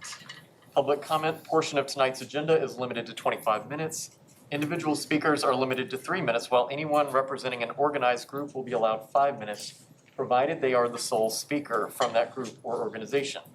Speakers are asked to state their name, address, voting district, and organization or group if applicable. The school board is here to listen to your comments, but will not engage or respond to speakers during this 25-minute period. Please remember that this is a public meeting and that we expect all speakers to refrain from any foul, abusive, or hateful language. Mr. Edwards will serve as timekeeper for individual speakers with a ringing bell indicating that a person has 30 seconds remaining. And a second bell will ring indicating a person's 3 minutes have expired. Dr. Rogers will serve as timekeeper for our cumulative 25-minute period. When Mr. Edwards' 3-minute timer bell rings, please discontinue speaking and allow the next person in line to come to the podium. Should you be unable to finish your comments, please send them or give them to Mrs. Johnson and she will distribute them to board members. Mr. Edwards, who do we have signed up to speak this evening? Mr. Chairman, just one individual on the schedule tonight and no stranger, Mrs. Crystal DeLong. Thank you, sir. I believe Mrs. DeLong's name is permanently affixed as number 1 on the list, correct? I'm okay with that. Well, somebody else wants my job. I would be happy with that too. Okay. My name is Crystal DeLong, and I am the Bedford County Education Association president, and I live on Pinecrest Avenue here in town.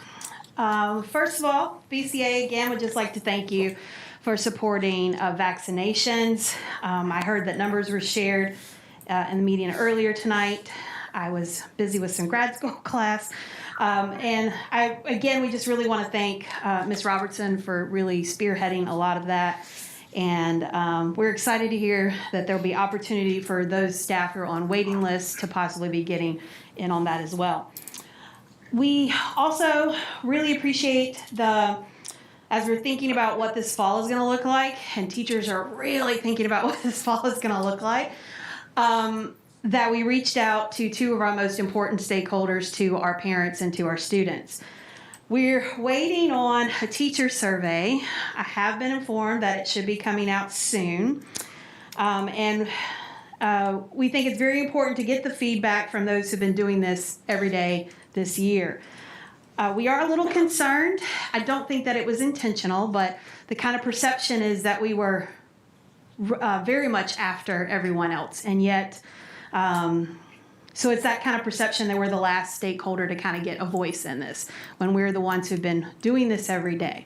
And so I am very thankful that teachers and staff will have an opportunity to give feedback about what we think that next year should look like. We've definitely learned a lot this year, and I personally hope that the things that we've learned this year will follow with us and that we won't leave all of those things behind.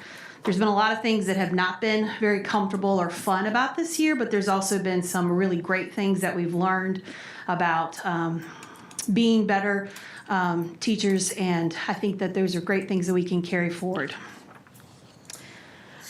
We also really appreciate Mr. Hagler, Dr. Rogers' work on the budget. I know it is not easy. Every time Mr. Hagler presents all those numbers, my mind gets a little, whew. So we're very excited to see a COLA, especially the 2.5% COLA, because as you know, the COLA touches those who are at the top of the scale and who often, they feel nothing from a step increase. It's also very exciting that we're getting no health insurance increase. I do want to address the step increase, well, I guess the step decompression. We're very thankful again for a step increase. We've been promised several times that we're going to finish the decompression. And I understand that we are limited by money and by what we get from the county. But of the 7 steps that have been frozen for teachers, 4 out of those 7 steps have been restored before or through this year.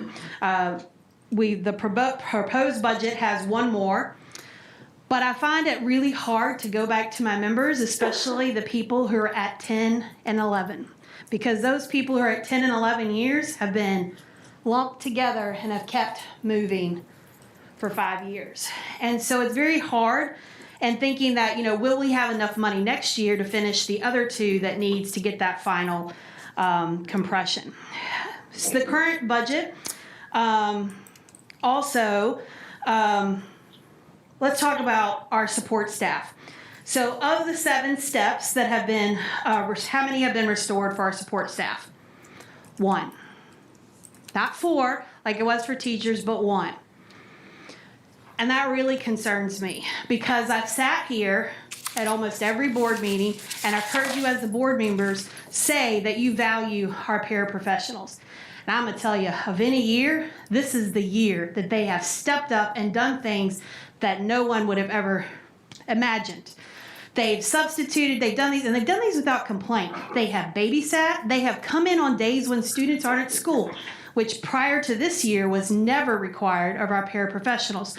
They're not 12-month employees, they're 10-month employees. We've asked more and more and more from them. What are we going to give them in return? Yes, the COLA, great. Yes, a step increase, great. Can we get at least a step decompression in there for them when they're lagging so far behind what has happened for our staff on the education instruction side? I guess I will end with the buzzer. Thank you for your time. I got 30 more seconds. Okay. I love our pairs, and I know you do too. We're all there, the staff at the school. We want what's best for our students, and the pairs are so essential to so much of those things. Our support staff are the people who get our kids on the bus, who feed our kids, who help instruction during the day. Some of them are even teaching them as the sole person in a classroom. And then they're the ones who get our children safely home at night. I think that we owe them for what they have done this year. Thank you. Thank you, Ms. DeLong. Anyone else like to speak while we have a few more minutes? Hearing none, we'll go ahead and close tonight's public comment portion. Do we have a motion on the consent agenda? Mr. Chairman, I move we approve the consent agenda as presented. Okay, so we have a motion by Mr. Leamy to approve the consent agenda as presented. Do I have a second? Second. Second by Mrs. Kirby. Any discussion? Hearing none, I'll call for a vote. All those in favor, please say aye. Aye. Any opposed?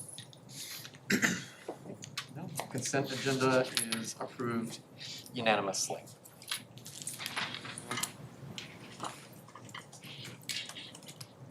So, in the Commonwealth of Virginia, school boards have 3 primary responsibilities: approving policy, approving a budget, and hiring a superintendent to oversee the day-to-day operations of the school division. Every month, we address policy. Every year, we set a budget, but rarely do we have the opportunity to hire a superintendent. Tonight is the culmination of a year-long process in which we will get to do just that. Before we move forward, though, I would like to just provide a quick recap of how we got to where we are tonight. Ironically, it was exactly 1 year ago this month that we started this process. when this board agreed to issue an initial request for proposals for search firms. By June, we only received 2, so we opened that up again to try to get more proposals. By July, we had 3 proposals. So the board authorized Mr. Leamy and Dr. Mealy to review the proposals and interview the search firms. In August, we went with the recommendation of Mr. Leamy and Dr. Mealy by selecting the search firm of Hazard Young, Attia, and Associates. In September, we met for the first time with our consultant, Dr. Brad Drager, and Ms. Ann Monday from HYA, who met with us virtually to discuss our plan and the timeline for the search process. Throughout the month of October, HYA conducted phone interviews and focus groups with school board members, certain members of the Board of Supervisors, BCPS administrators, teachers, support staff, parents, and students. Altogether, they conducted 105 phone or Zoom meetings. HYA also administered an online survey that received 998 responses, including an HYA record number of student responses. In November, HYA's team had compiled these findings and presented them to this board in a report that was included with the job posting for potential candidates to review. And throughout the process, we heard many candidates reference this report as in their comments. In December, the day after Christmas, this board was given access to the applications. We received 24 completed applications from both internal and external candidates. These candidates came mostly from the East Coast, mostly from Virginia, but also from 12 other states as far away as Texas. From this pool, shortly after New Year, this board met with Dr. Drager to narrow the pool of 24 applicants down to 6 candidates that we would like to meet with. Early January, we conducted first round interviews with these 6 candidates, 5 in person, 1 by Zoom. After that, we selected 3 finalists that we wanted to hear from again. We conducted those interviews in February. Unfortunately, our original dates were impacted by the inclement weather that we experienced throughout the month of February, but we completed those at the end of the month and moved into the final phase of the search after that. We would not be where we are tonight without a few individuals, so I wanted to take a few minutes to thank those individuals as well. First of all, the entire board. This was a very time and labor-intensive process. I've heard from other school board friends in other counties that there's a reason why you don't hire a superintendent every year, and the time involved in the process is one of those. But this board never once complained about the work, and they threw themselves into it. So I'd like to thank everyone for what they did, for their enthusiasm and their time and energy. 2 individuals in particular, my predecessor, Mr. Leamy, and Dr. Mealy, got the ball rolling and worked very carefully with HYA to get this process started. So we thank you both for your time and your effort with that.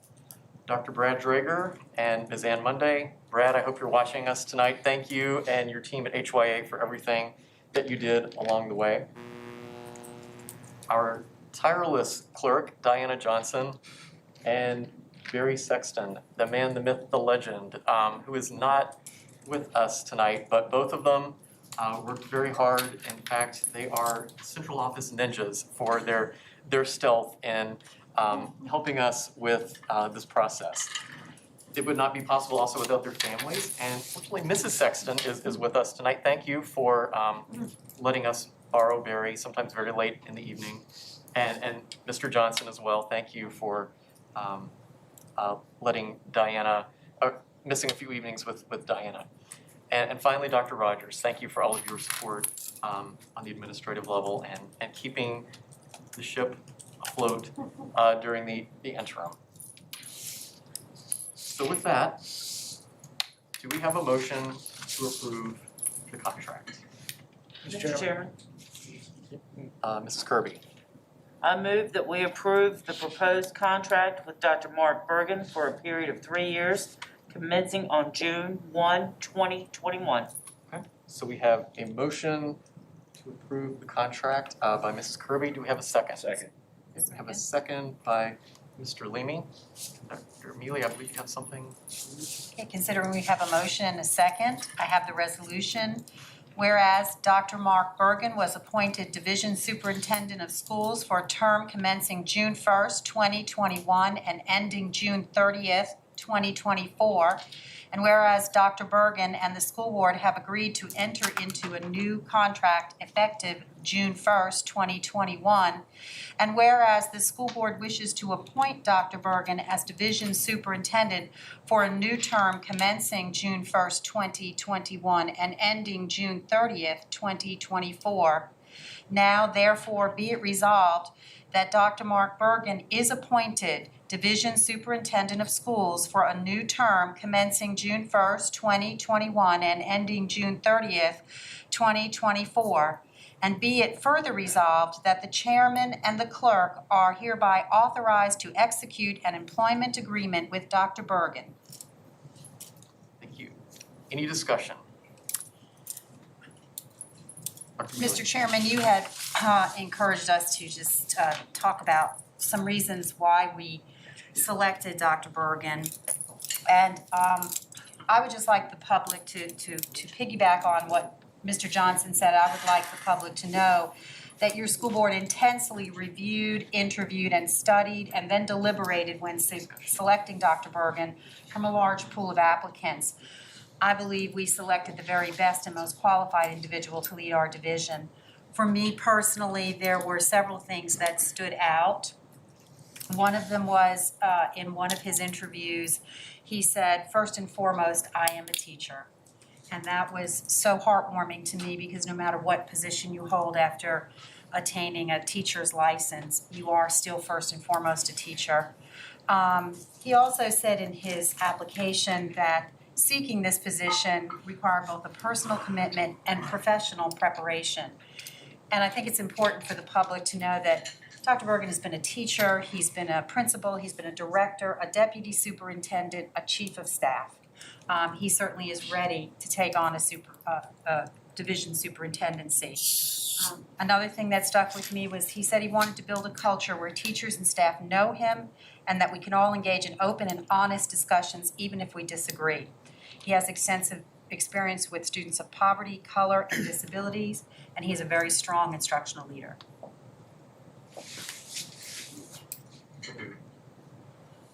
Other comments? Hearing none. We'll call for a vote. All those in favor of the motion, please say aye. Aye. Aye. Any opposed?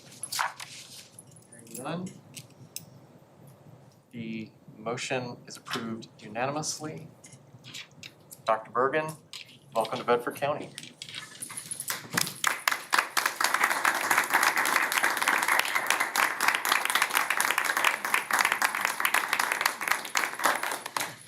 Before you begin, and we certainly want to give you a few moments to speak, just want to introduce you really briefly to the county.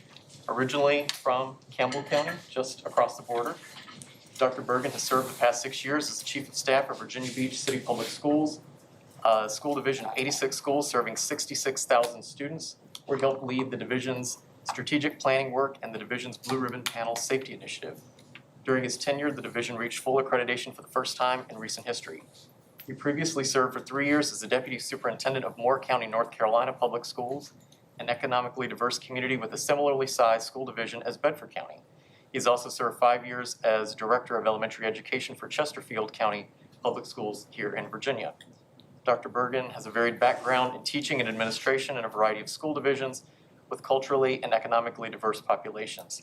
His career spans 30 years, including 8 years as an elementary school teacher, 8 years as an elementary school principal, 14 years as a central office administrator, and over the past 9 years as a deputy superintendent and chief of staff. He's gained extensive executive leadership experience in board relations, budget development, legislative advocacy, policy revision, strategic planning, curriculum development, and innovative programming. Dr. Bergen earned his BA in English Literature from the University of Notre Dame, a master's in elementary education from Butler University, postgrad certification in administration and supervision from the University of Virginia, and a doctorate in educational leadership from the University of North Carolina at Wilmington. Dr. Bergen, welcome aboard. Thank you. I'd like to begin by thanking you board members individually and collectively for the trust that you're placing in me and your unanimous vote to appoint me as your next superintendent. I have really thoroughly enjoyed meeting you individually and collectively through the interview process. I'm very excited about our future together and developing a collaborative relationship so that we can work as partners to move the school division forward. For the community, I would like you to know, as Mr. Johnson shared, I did grow up just about 30 minutes from here in Campbell County. I'm the youngest of 5 children, so I attended Brookville Elementary School through 5th grade, and my older brothers and sisters would have matriculated from Brookville Middle. Thank you. Thank you very much. My older brothers and sisters would have matriculated through Brookville Middle School and high school. The family then relocated to the Midwest, but shortly thereafter, in the 90s and into the 2000s, my parents relocated back to this area and had a home in Bedford. So I made many trips to Bedford. I'm familiar with the county, and I absolutely love Bedford County. I still have family that live in the area. I will be sharing an entry plan with the community in the coming weeks, and the theme of that entry plan is to build connections with all stakeholders throughout the county. While the contract is for June 1st, I'm not waiting until June 1st to engage in the work.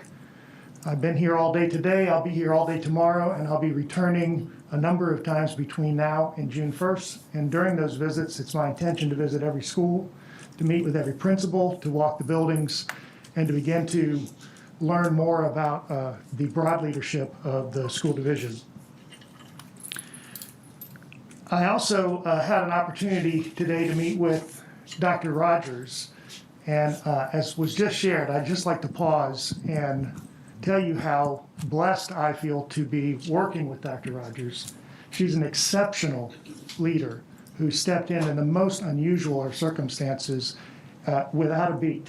I've been watching the board meetings since the beginning of the school year, and I really, from a distance through the Zoom camera, admired her leadership and really enjoyed meeting with her today and speaking with her, and I will continue to coordinate with her in the coming months.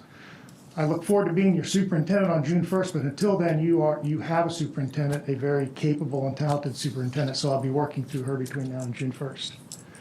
I also had an opportunity today to meet with the other key members of the leadership team here at the table, Dr. Woodford, Dr. Dewis, and Mr. Hagler, and they also in their own right are exceptional leaders, and I really look forward to developing a collaborative relationship with the 3 of you and working very closely with you in your fine leadership and moving the school division forward.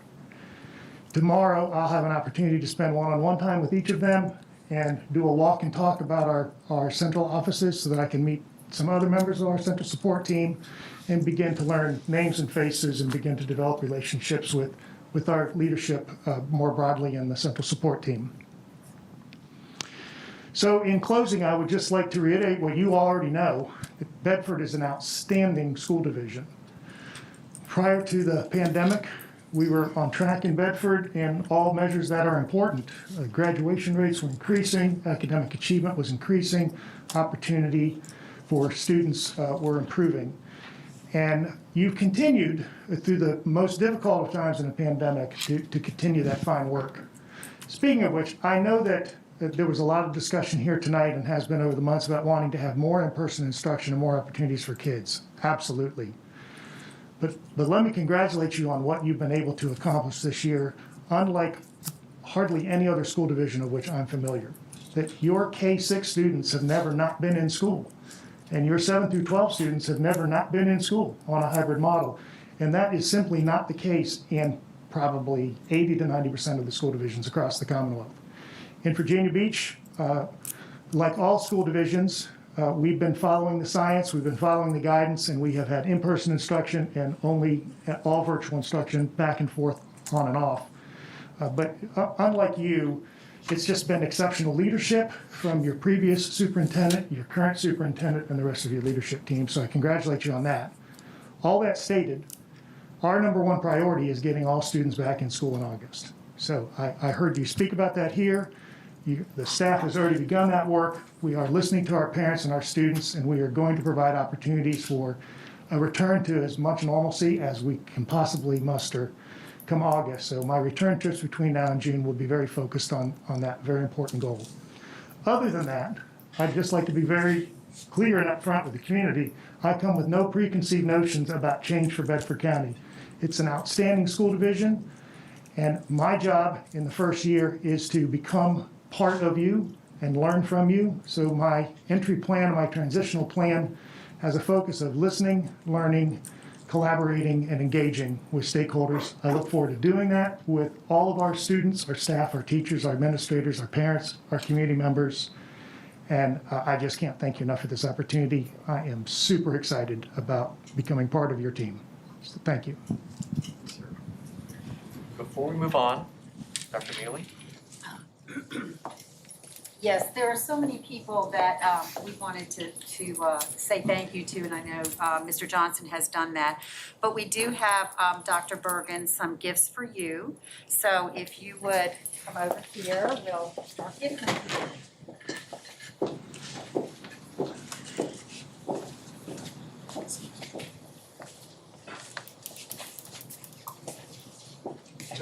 I have been delegated to sit, so.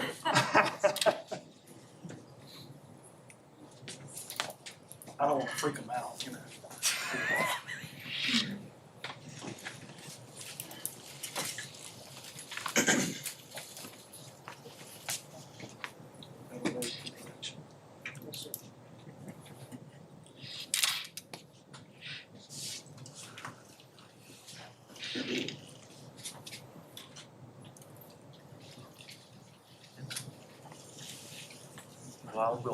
While we're waiting, I will just say, Dr. Bergen, you're going to be having a Facebook Live tomorrow morning.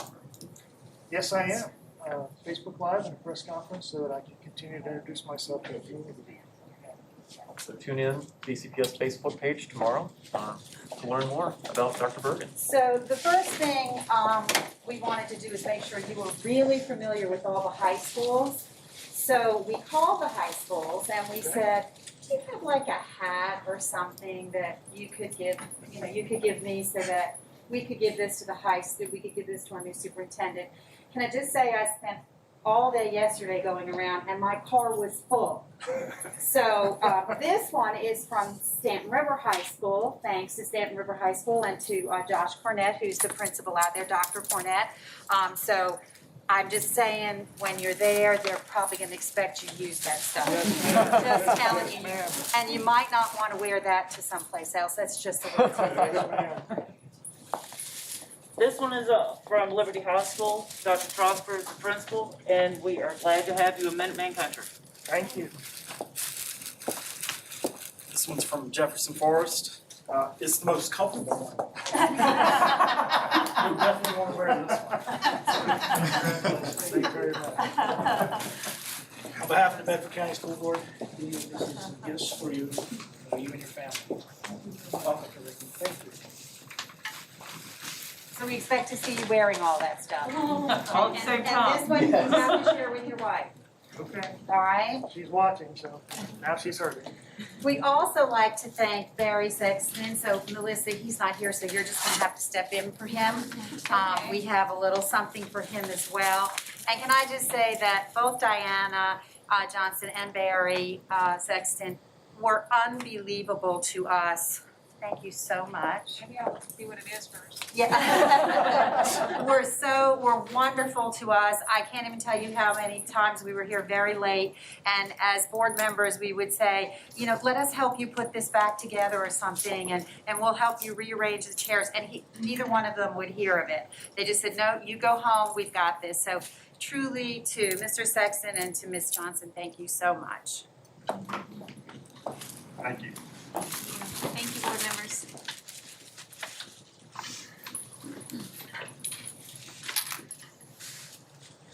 And that is the most exciting part of the meeting.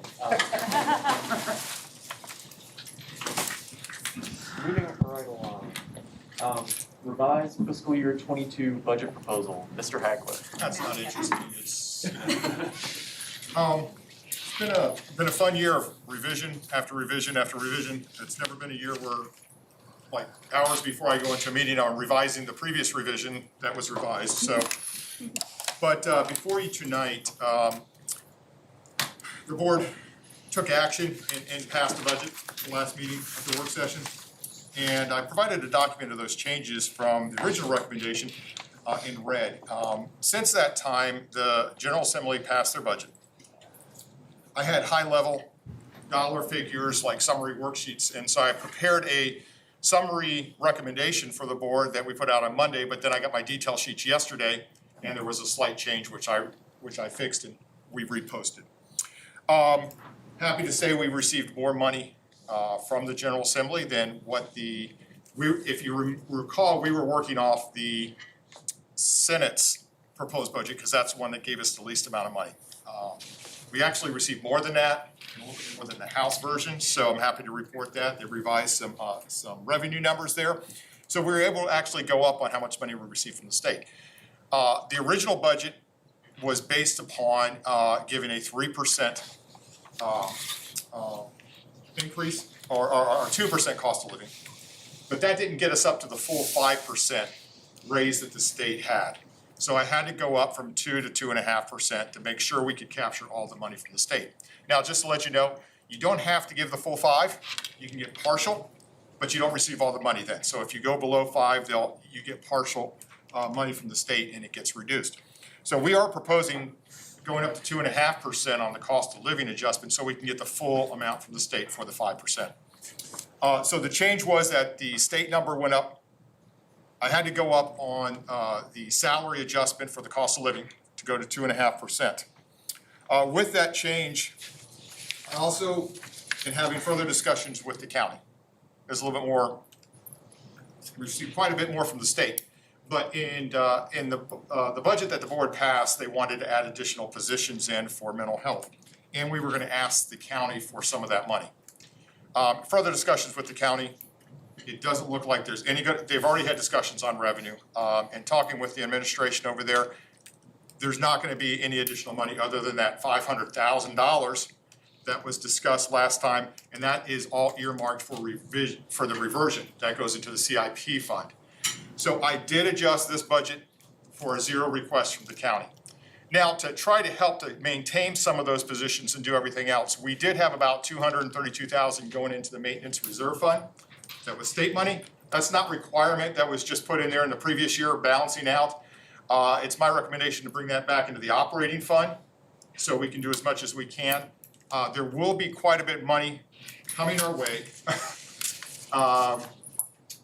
with the next stimulus package, our ending year balance, and additional CARES Act money that we already know about that can take care of a lot of the things in our maintenance reserve, especially HVAC related items. So to move $232,000 was really immaterial. I know it sounds a lot to Perry, but in the overall budget, to move that back into operating, that could stay there. And it allows us to accomplish everything the board wanted to, except I had to back off on 2 of the 4 positions for the mental health. So we originally recommended 9. The board wanted to add 4 more. I think the budget can support 2 of those, not the full 4, and it brings us up to a balanced budget. So those are the things that I worked through. We talked as an executive team, and it's our recommendation. The board can ask me to change some things on that. I'd be happy to try to do that, but that's what we thought. We could deliver almost everything that we had in the original and to the board on that. So I'd be happy to answer any questions, but those were the changes in blue that you see on that change sheet. Any questions? Dr. Mealy? Yes, Mr. Hagler, the 2 of the 4 positions that were mental health positions, Yes. Is there any way that we can go to some of our line items? I do realize that probably 80% of the lines are what they are and they can't be changed, but we do have travel lines. We do have lines that have some flexibility in them where we could pick up at least 1 more of those positions. Or can we use any Title I funds, because that would be really working with Title I schools, where we could pick up at least another 1 of those positions? We'd have to go and find those line items tonight and try to dig those out and where they might be. there's a lot, there is, when I say discretionary money, there's money like for travel, professional development. I mean, non-discretionary is fuel, Correct. electrical. Correct. You've got to do those things. So there's a lot of things that we do, and I think I've had discussions with one or two of the board members that this was a difficult year to say, do we really need the entire amount in any of those line items? Because it hasn't been a normal year. So it's hard to go in there and make technical adjustments, reducing budgets when we haven't had a normal year. Typically, every year I do make technical adjustments. If money is not being spent on a line item, we look at that and saying, does it need to be that high? Is this an anomaly, or is this something that's permanent? We actually reduce those and bring it into the budget. This is a hard year. I didn't do as much of that as I usually do, except for on salaries and fringe benefits and health and dental. So any of that's possible. We'd have to kind of work through that and find those line items. I will say that it's a budget. I do quarterly projections. Any positions you add would be I would think these would be permanent positions, not a one-year thing. I think that was the intent of the board, so we need to make sure we have reoccurring funds for those, rather than one-time funds. But as we get into the year next year or even the future year, I think we can reevaluate that, because this is only a budget. We could be, Just a plan. the revenue could come in less and we could have issues next year, or it could come in more and there's more flexibility. But this is where we see it right now. Based upon the ADM we're projecting, once again, that's the critical thing. And a lot of this is where that ADM comes in and how much flexibility we have. So yes, it is possible. We'd have to go kind of identify those lines tonight. I have one other question.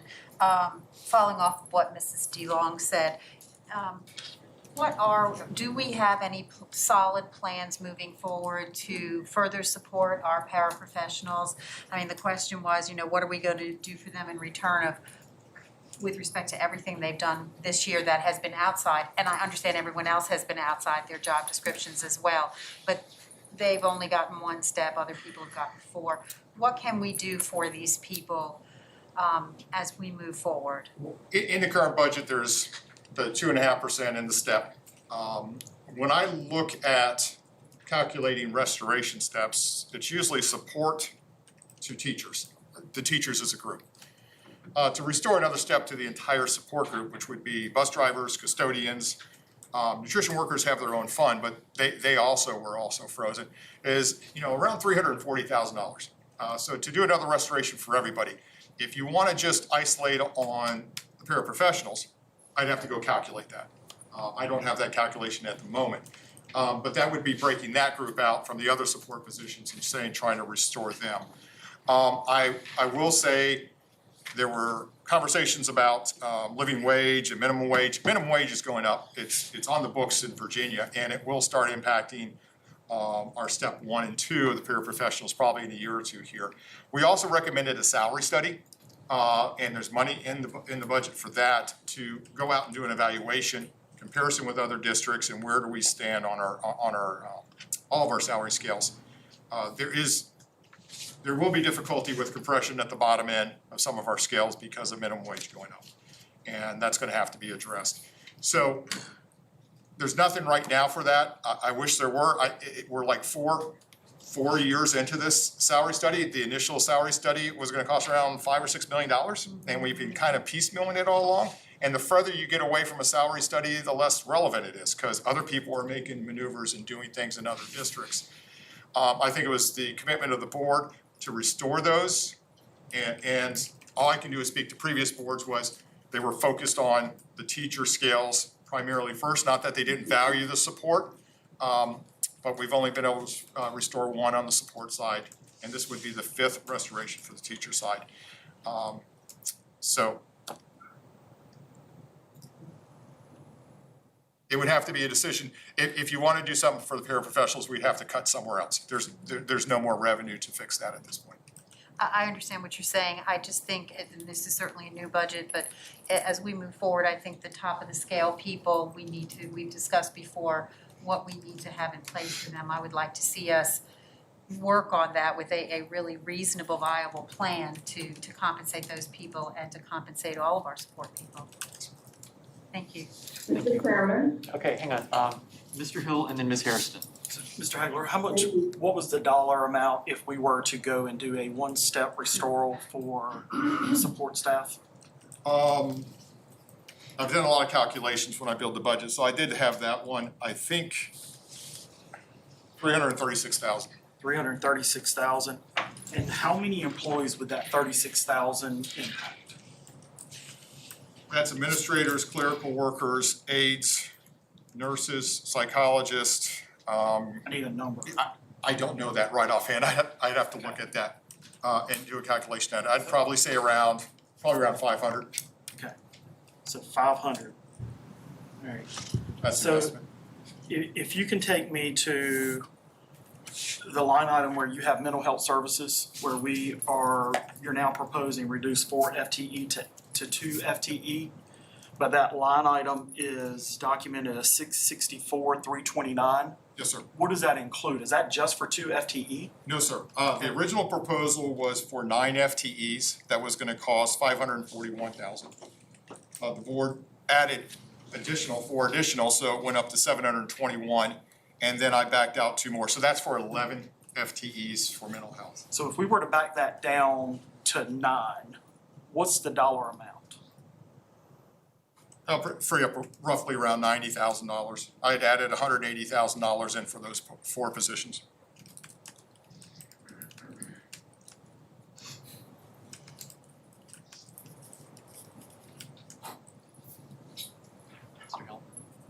I'm sorry, I'm good for right now. You're good, okay. Ms. Hairston? Yes, thank you. Mr. Hagler, I have to agree wholeheartedly with what Ms. DeLong, our EPA representative, has shared with us tonight. As a former principal and having worked with a number of paraprofessionals over the years, I can say wholeheartedly that these individuals are very dedicated and hardworking, that they certainly go above and beyond. And this year in particular, I know that they have. I would like very much to see us look at and find, if possible, and I know this is a tight schedule, a very tight budget right here, but we need to support our paraprofessionals with this decompression step here. Now, I have a question for you. I'm just curious in regarding this boatload of funding that we allegedly are going to be receiving from just COVID. Didn't we this year use some of those funds to help in some way with additional salaries? And correct me if I'm wrong. I'm just wondering if we used any of that money to help in any way with salaries. We did not enhance any salaries. We retained positions that we normally would have cut and used federal money for that. I will say on the paraprofessionals, I know they've stepped up and done a lot, but a restoration step will probably only affect maybe half of them. Maybe, I can't determine, because anybody that's been hired really in the last 5 years is not owed a decompression step. It's only those that were here during the recession and where they were frozen. So, I know what the board wants to do, but some of them would not receive anything with that kind of, it's just restoring those that were here prior to when we started implementing the salary study and when they were frozen. They've been receiving steps for the last 4 years. It's what's happened before that from 2009 on. So I just want to be clear that if the intent is to help them all, a restoration step would not help them all. Some would just stay, if they're in their first, second, or third year, they're right in their lane where they need to be, and they're not owed one of those. Yeah, but I would really like to know some solid numbers here as to how many paraprofessionals that would be that would not be included if we were able to provide them with this decompression step. I'd like to have numbers here to be able to distinguish between how many would and would not be receiving the step.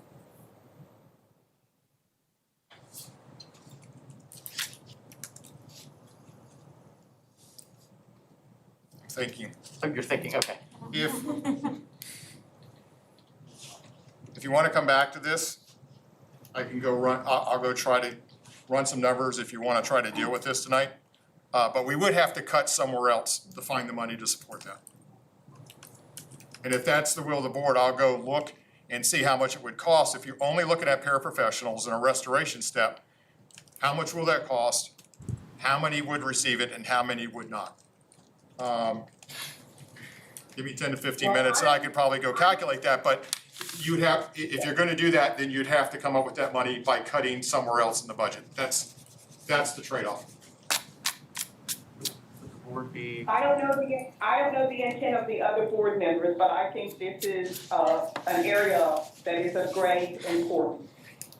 would the board be agreeable to moving this to section 9 to allow Mr. Hagler some time to crunch some numbers? Sure. Okay. Right, let's. But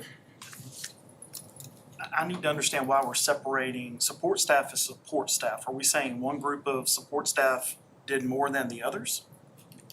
I mean, to me, we need to understand if we were to do it for all, what's the impact? And if we were to do it for a certain group, what's the impact? But to me, if we're looking at restoring steps, why would we not want to do it for the entire staff support? Everyone that was frozen. Correct. I agree. I have that calculation. That's the 300,000, right? That was what I was trying to present. See, that's the 336, that's the 336,000. So 336 is for everyone that That would needs restore step one. to anybody that's on the support staff that was frozen. Okay. People that came after, that are in the right lane would not receive that. So that's one restoration step for support staff only, 336. Yes, sir. But we're impacting 500 employees. I don't have the exact number, but we have about 700 to 800 teachers, and then you've got nutrition workers that are a different fund. And we probably have about 1,500 employees under contract. So 500 to 600 probably.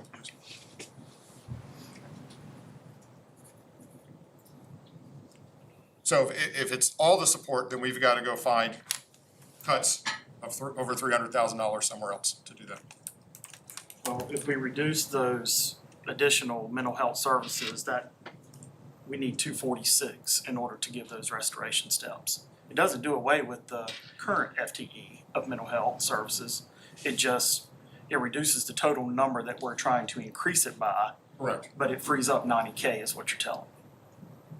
For the two, yes, sir. Yeah. Okay. Mr. Chairman, what other suggestions might you have with regard to how we could get to that number, piggybacking off of Mr. Hill's suggestion?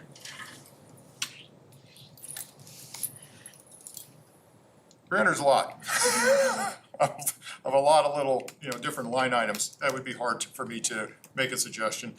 In the proposal, there's one number that jumps out.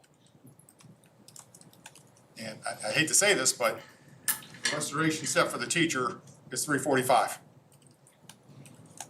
And so I'm just relating number. I'm not suggesting that would be a solution I would suggest, but that is a number that's pretty close to that, so. Mr. Chairman, I did not hear Mr. Hagler's recommendation or his suggestion there. Can he repeat that? Yes, ma'am. It wasn't. It was not a recommendation, it was an observation. It was a thought. I mean, The other items that are in the budget are mostly salaries. So there's two areas where we've made changes. It's in the mental health and it's in salaries. So those are the changes in the budget where you really have to look. There's really nowhere else to go. There's no more technical adjustments. Those were the adds to the budget, and we really have to stay at the 2.5% COLA to get to the 5%. The restoration step really doesn't count towards the 5%. Right. I could rethink that, because if you give it to all support staff, then maybe you could count that in. It has to be on, usually the language is on whole, on average for the division, you're giving a salary increase of 5%. The restoration step just for teachers was just a small portion of our employees. We couldn't count that towards that 5%.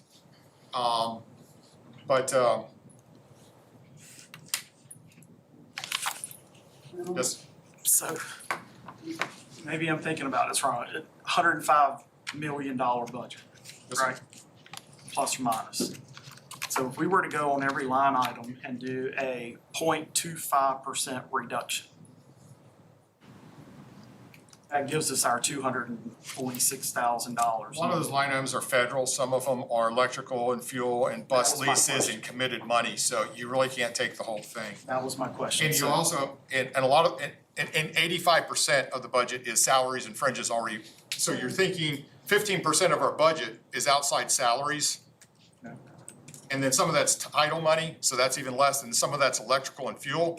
So when you get down to it, your kind of variable things and stuff are probably 4 or 5% of your budget. It's not that much that you can go back and kind of capture.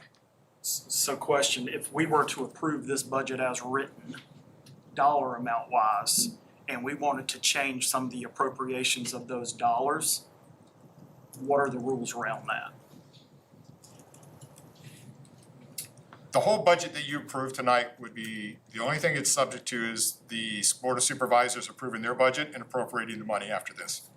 So if you approve a budget, it's the budget we're gonna go on and build contracts and build staffing and start working on for next year.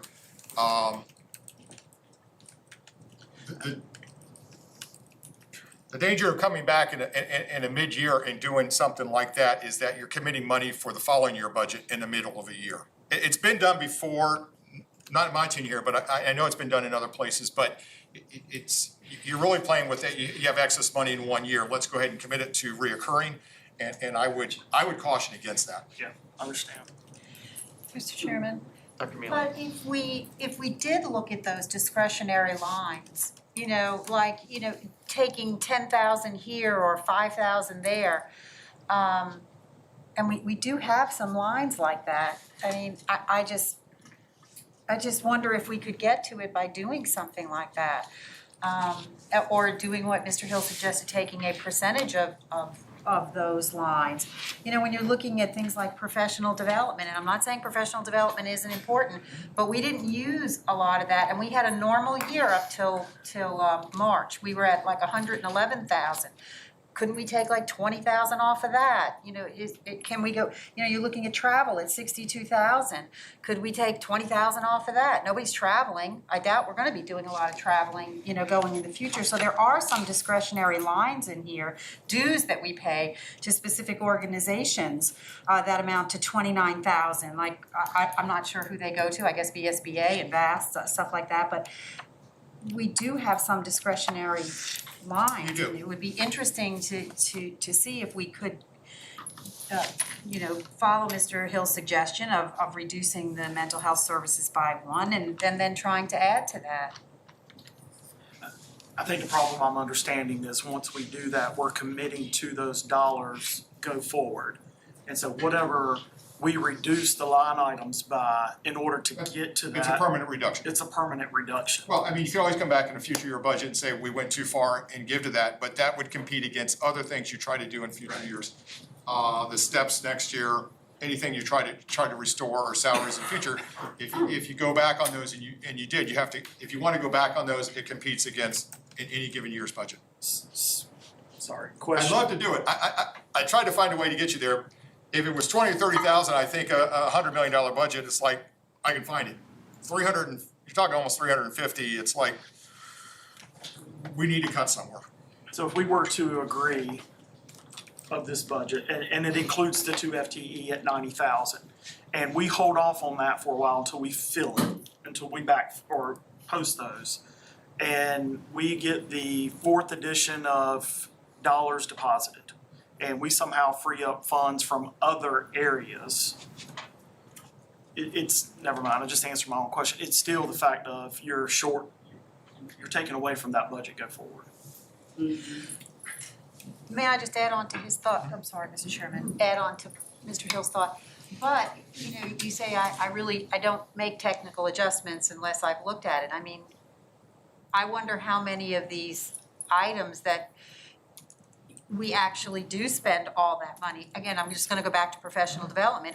Look back, you know, 3 years, have we actually spent that much money there? And if we haven't, I mean, if we've only spent, say, 125,000, then you could pull way more out of that.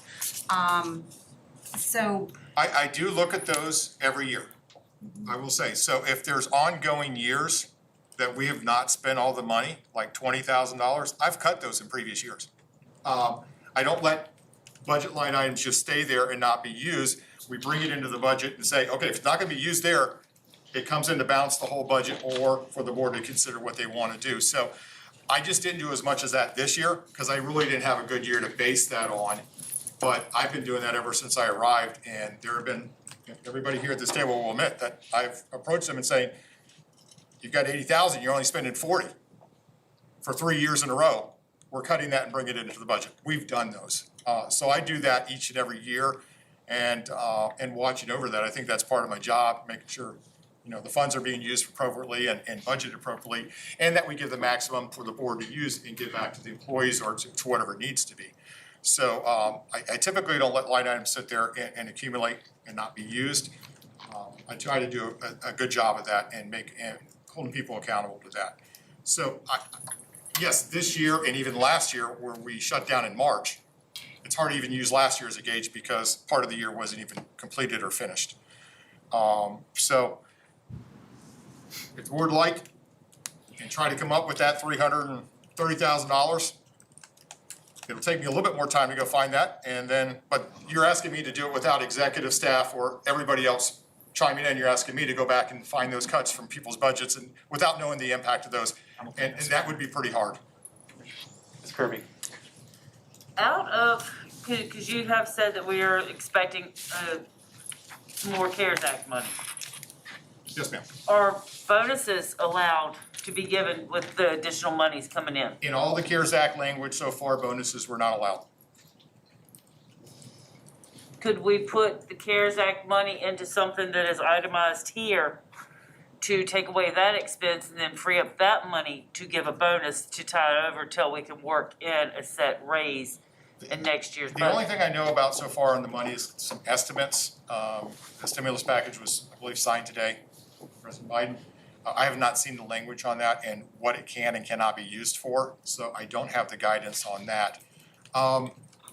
Typically, it's on one-time expenditures, specifically for COVID-related issues. I don't know about this next one because I think there's a long runway for this one as far as when it needs to be spent. I think I've heard even out to 24, maybe 25. So when you think in 24, 25, that's not COVID-related, it might be other expenditures. The thing I just want to be careful on is if you take CARES Act money and use it for some line item on here, you still got to bring it back up to where it was because that money goes away.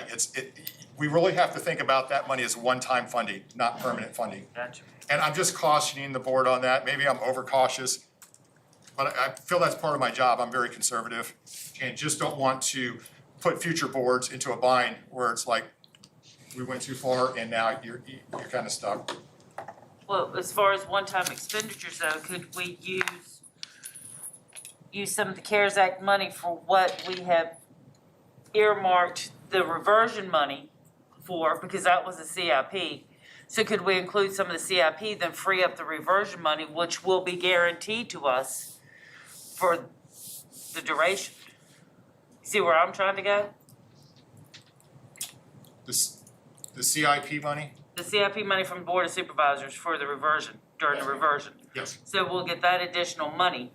Could we use some of the CARES Act money for the CIPs that we'd earmarked that money for, but since that money's. The idea behind the CIP money is to build up that amount to when we get to the end of reversion, and then all that money will come back into the operating fund. So I think what you're suggesting, you could use some of that money for CIP related things, but it's not building up to when we get to the end of reversion and we need to bring that back into operating. We're gonna have a cliff if we don't build that fund up.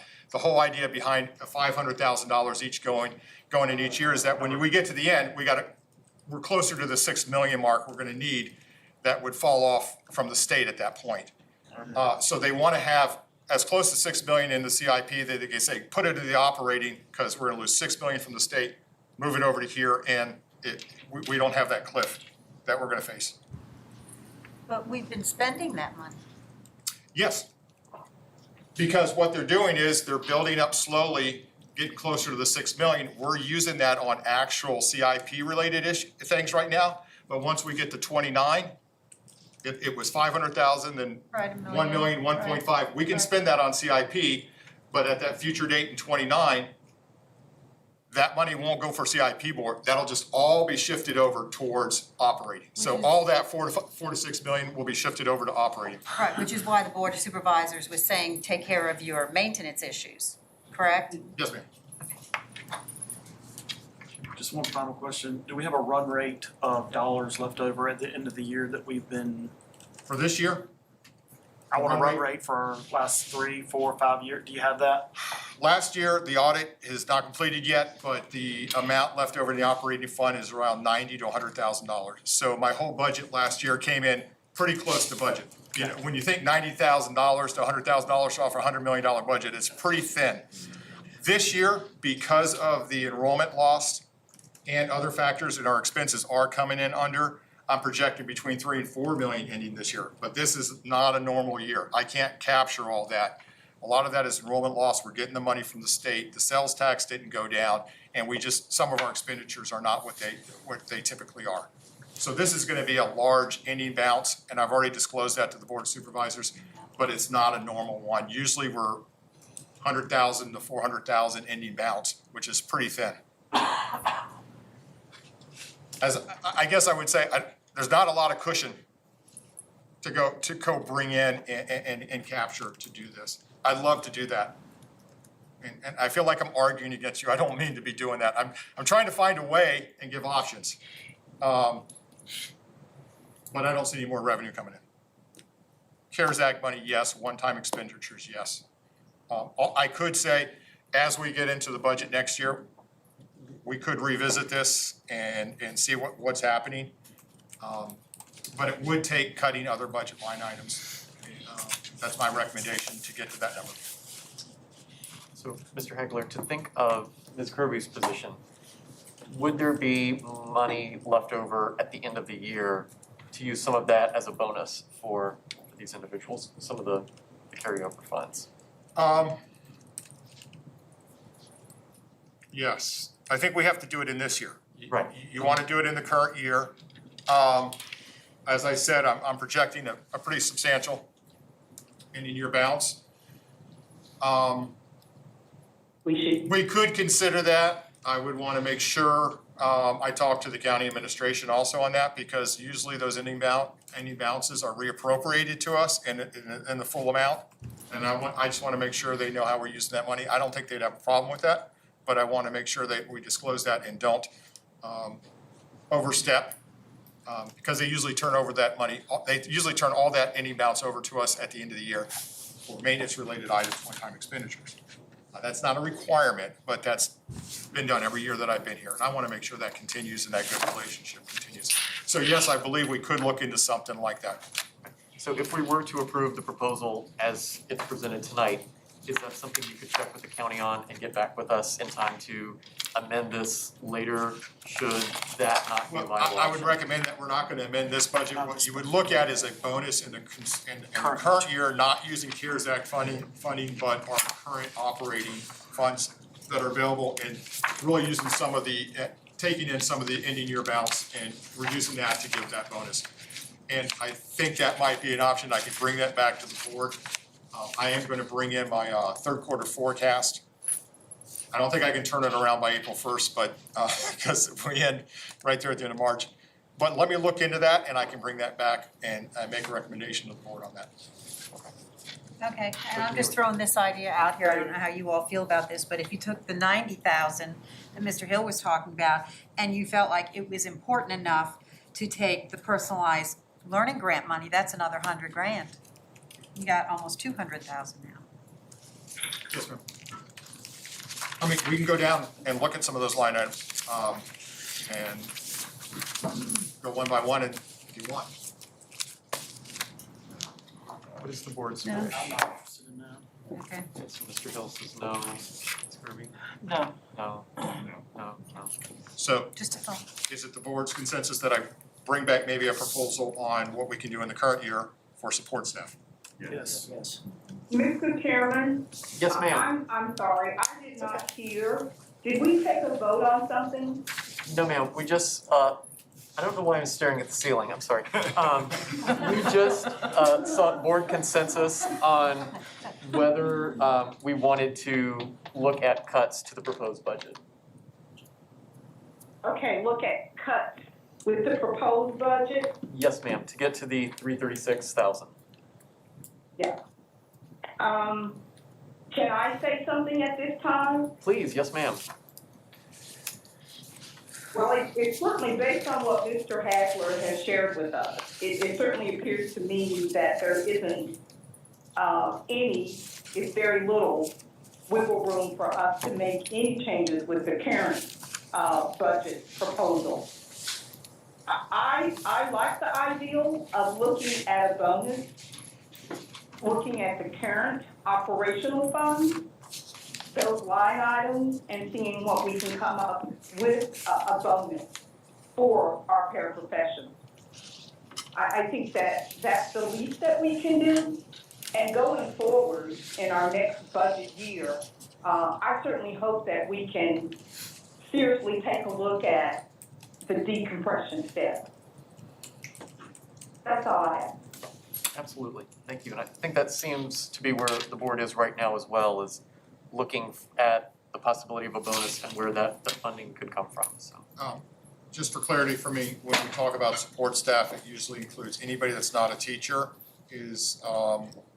usually includes administrators too. Do you want me to focus just on certain groups, everybody? I mean, I'll bring back several proposals about multiple groups, and then it'll be up to the board to decide yes and no to who.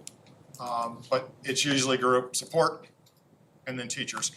And so I'll bring several things for you to look at on that. And usually like nutrition workers, bus drivers, everybody. Dr. Hicks, yes. I would say to not include administrators in the support staff. So primarily paras. Right, well, paras, bus drivers. Bus drivers. Yeah. Everyone other than administrators. Everybody other than administrators. I disagree. I think we need options, like Mr. Hagler said. Here's 3 different options, ones that include everything, one that includes just what Dr. Hicks is. I mean, I think the more information we have, the better decision we can make of what we want to do moving forward. Okay. So it doesn't hurt to have the numbers in front of us. I agree, because we should at least start with all and then go from there. Okay, so I'm hearing Mr. Hill, Ms. Hairston, and Dr. Mealy saying options. Ms. Kirby? I'm good with that. You're good with options? Okay. Options, Options are I'm good. good with options. Okay, so let's see some options for So the budget proposal for the board current is up for proposal. action, and I'll leave it for the board to decide on that. Okay. So with the knowledge that Mr. Hagler will bring back options for different levels of support staff and for a bonus, do we have a motion on the revised fiscal year 2022 proposed budget? Mr. Chairman, I move that we approve Mr. Hagler's amended budget as presented. Okay, so we have a motion by Dr. Hicks. Do we have a second? I second. Okay. We have a second by Ms. Hairston. Any final thoughts, discussion, comments, questions? Hearing none, we'll go ahead and call for vote. All those in favor, please say aye. Aye. Any opposed? Nay. Ms. Johnson, would you please poll the board? Ms. Hairston? Yes. Dr. Hicks? Yes. Mr. Hill? Yes. Mr. Johnson? Yes. Mrs. Kirby? No. Mr. Leamy? Yes. Dr. Mealy? Yes. The ayes have it with 6. Thank you, ma'am.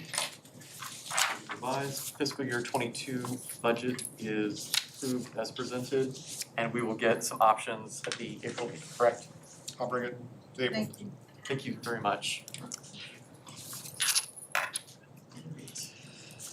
Ms. Sexton, you've been very busy this month. Yeah, I always have more fun stuff near the end here. I know we don't get to have comments really, but I just wanted to say welcome to Dr. Bergen, and we're glad to have you here. At the last board meeting, I presented 22 policies and 3 regulations for information. And I just want to see if there's any questions or concerns about any of those from the board before you take action. Questions? No. So I presume then in that case, we can just vote on these as a block, separate them? Okay. Great. Well, do we have a motion to approve the policy updates as presented? So moved. A motion by Mrs. Kirby to approve the policy updates. Do we have a second? Second. Second by Dr. Mealy. Any final questions or discussion? Go ahead and call for vote. All those in favor, please say aye. Aye. Aye. Any opposed? Policy updates are approved unanimously. Policy standards, Mrs. Sexton. It's me again. Okay. As I brought up to the board during the June meeting and last month's meeting, we have a number of policies that repeat code. Like I've told you before, I'm recommending for those to be deleted from our board docs policy manual as active policies. I will still keep the former title with links to code references so that the laws can be easily located. And I told you last time where I would put those two, both in the retired section and under the general tab. I would have a Google Doc, which I already gave you an example of. It's in the agenda tonight. And that would stay posted online, and I could continue to update those references so that you could go back and see what the laws are easily. So if you have any questions about any of that. Mrs. Kirby. And I understand what you're saying with this repeating the code. Is there a link on the website to be able to go straight to the state code and access these where they are? There's a link, there will be a link in board docs. Okay, thank you. It can be put, I have a link to board docs on the school board page on the website. I could add that there. Also, that could be another place for it to be. Yeah, I think that would be good. Can do that. Any questions?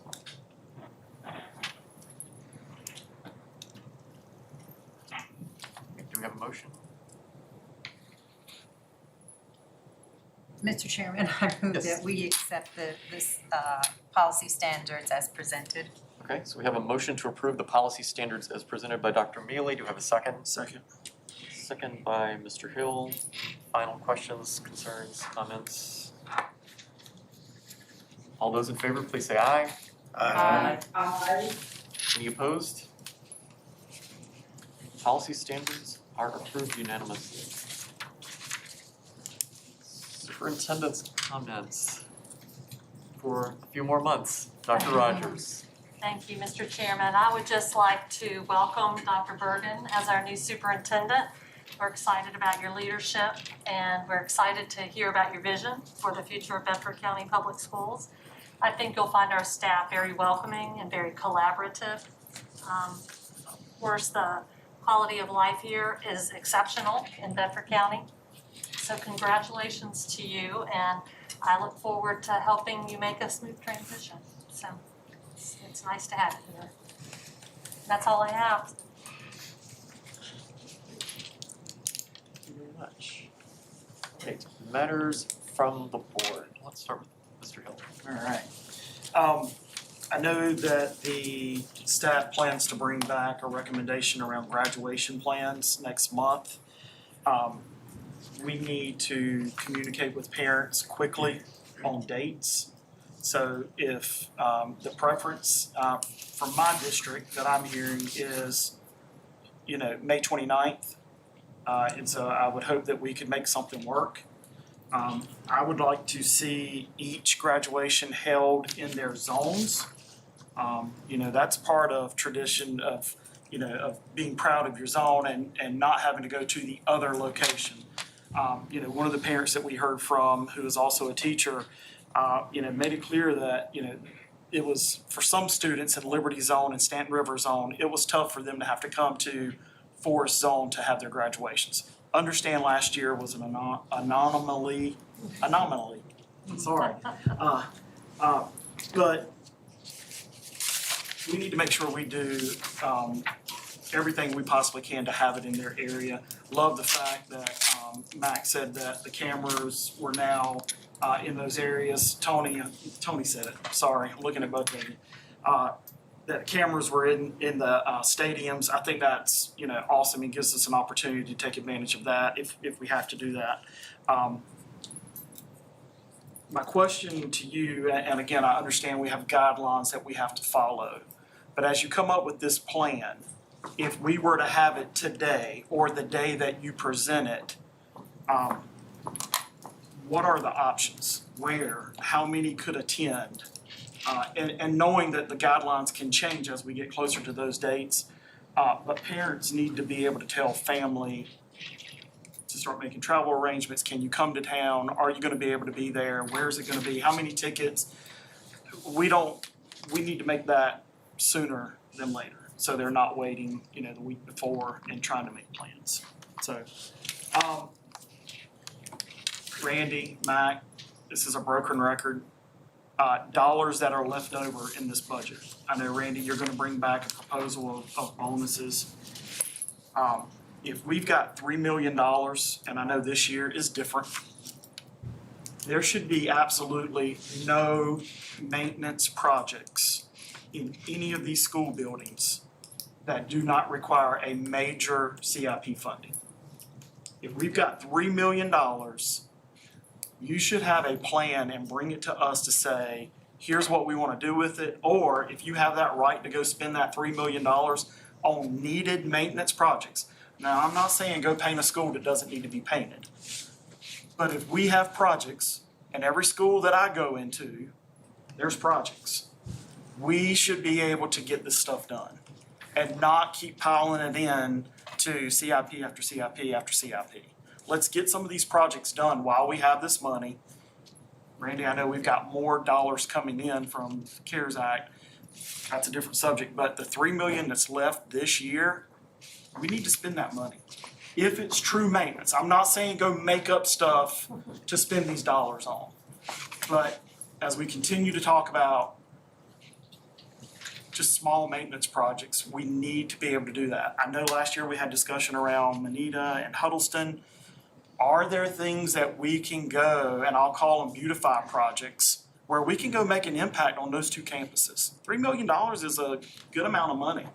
And if we're not going to build new schools, we truly need to make it feel new and give updates as we can. So I know I beat that drum every year, but usually it's 200,000. This year it's 3 million. We need to go do some of those projects. As soon as that money is freed up, we can reappropriate it in the Board of Supervisors, then we can start planning on that. I think it can accelerate some of the CIP issues that we've had. Right. And get things started sooner, or add some things that were not on there. Yes, sir. But I would like to have that. I would like to have that before it's even reappropriated. What is our plan for that $3 million? So we can say, hey, we're going to get these 25 projects done this summer. I mean, that's something to, once we get that, so we have it in line of here's what we want to do in order. And then once we get the funding get it back, let's go do it and make it happen. Tradition, the Board of Supervisors usually releases it after the audit, so that'll probably be November or December next year. Gotcha. Well, November and December is a good time to do projects. Yeah, well, that's what I'm saying, whenever it can be released after the audit and approved.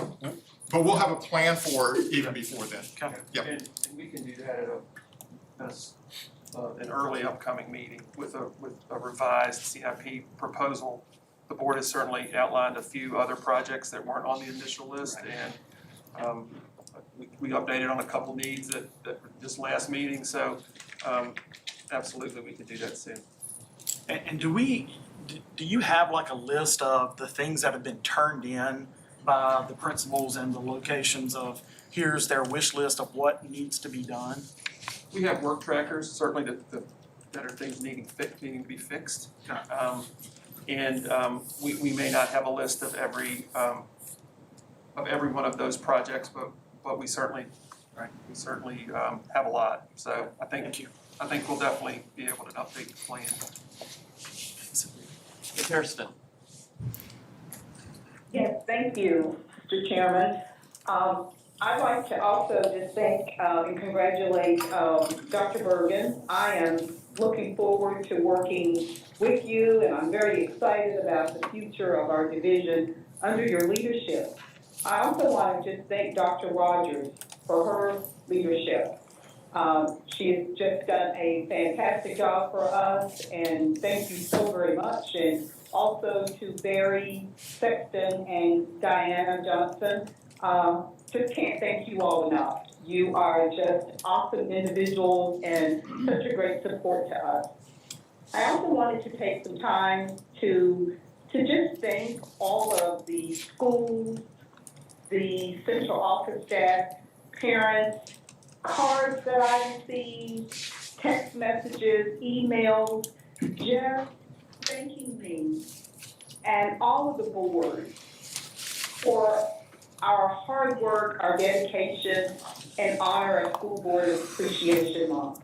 I was so touched by the video that Ryan Edwards put together, that he created, such a thoughtful video. And Ryan, I just want to thank you for just really causing a few tears to fall from my eyes as I was watching the children, the students, just thanking us. It was just beautiful. Thank you to all the school staff. I want to echo a couple of things that Mr. Hill has spoken about regarding graduation preparation. I have heard from numerous parents and even some seniors, and they really want to know as soon as possible what the high school graduation preparation is going to look like. And I certainly understand why they would want this information. They've got families outside the state or whatever that want to come and be a part of this. And I know last year it was a unprecedented year in terms of graduation. But we've got time now to get things in order, to get it planned out, and get the information to our parents. It's very important that we do that. And of course, tonight I heard that we are, talk has begun, principals are looking into it, but we need to do this as soon as possible. Graduation will be here before we know it. And now's the time to get that information out to our families. Also, I just want to thank Mr. Hagler for going, and he's going to take a look at the possibility of providing a bonus here, coming back and bringing us the numbers. I think that's very, very important. Again, I don't want to sound like a broken record, but I just think it's very crucial that we support our paraprofessionals and we show that to them, even if it's just a bonus for now, for all of their hard work.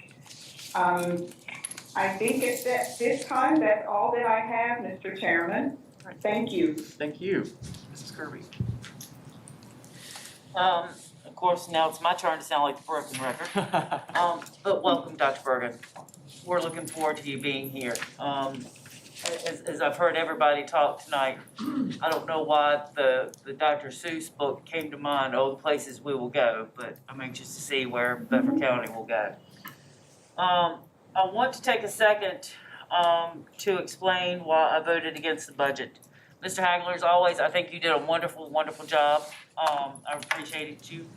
But I still have the stance of the fact that any changes to the Alternative Education Center needed to wait a couple of months until Dr. Bergen got in place. So I'm going to maintain that stance. And anyone who knows me knows I like to go ahead and kill the rumor mill of Bedford. I know that shoots down a lot of people's social media time. But there's a rumor going around, and please somebody correct me or straighten me out, let me know what's going on. that Jefferson Forest is gonna have a school sanctioned prom, but none of the other counties are, or none of the other schools are. How's that happening, or is it school sanctioned? All three schools have a tentative prom date, which is a tentative date, and Stanton River has a tentative date, Liberty has a tentative date, and Jefferson Forest has a tentative date.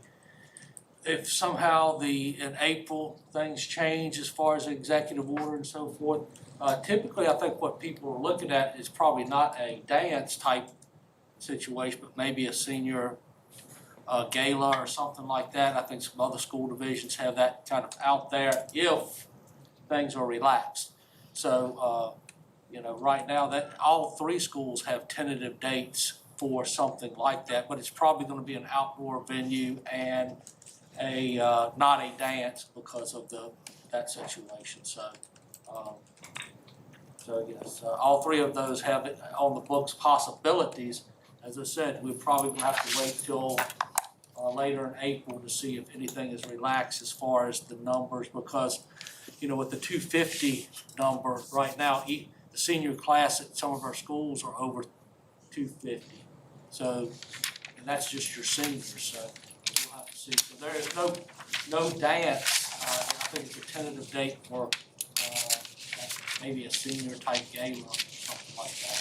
But that is all that is sanctioned by Bedford County Public Schools at this point. All three schools have a tentative date.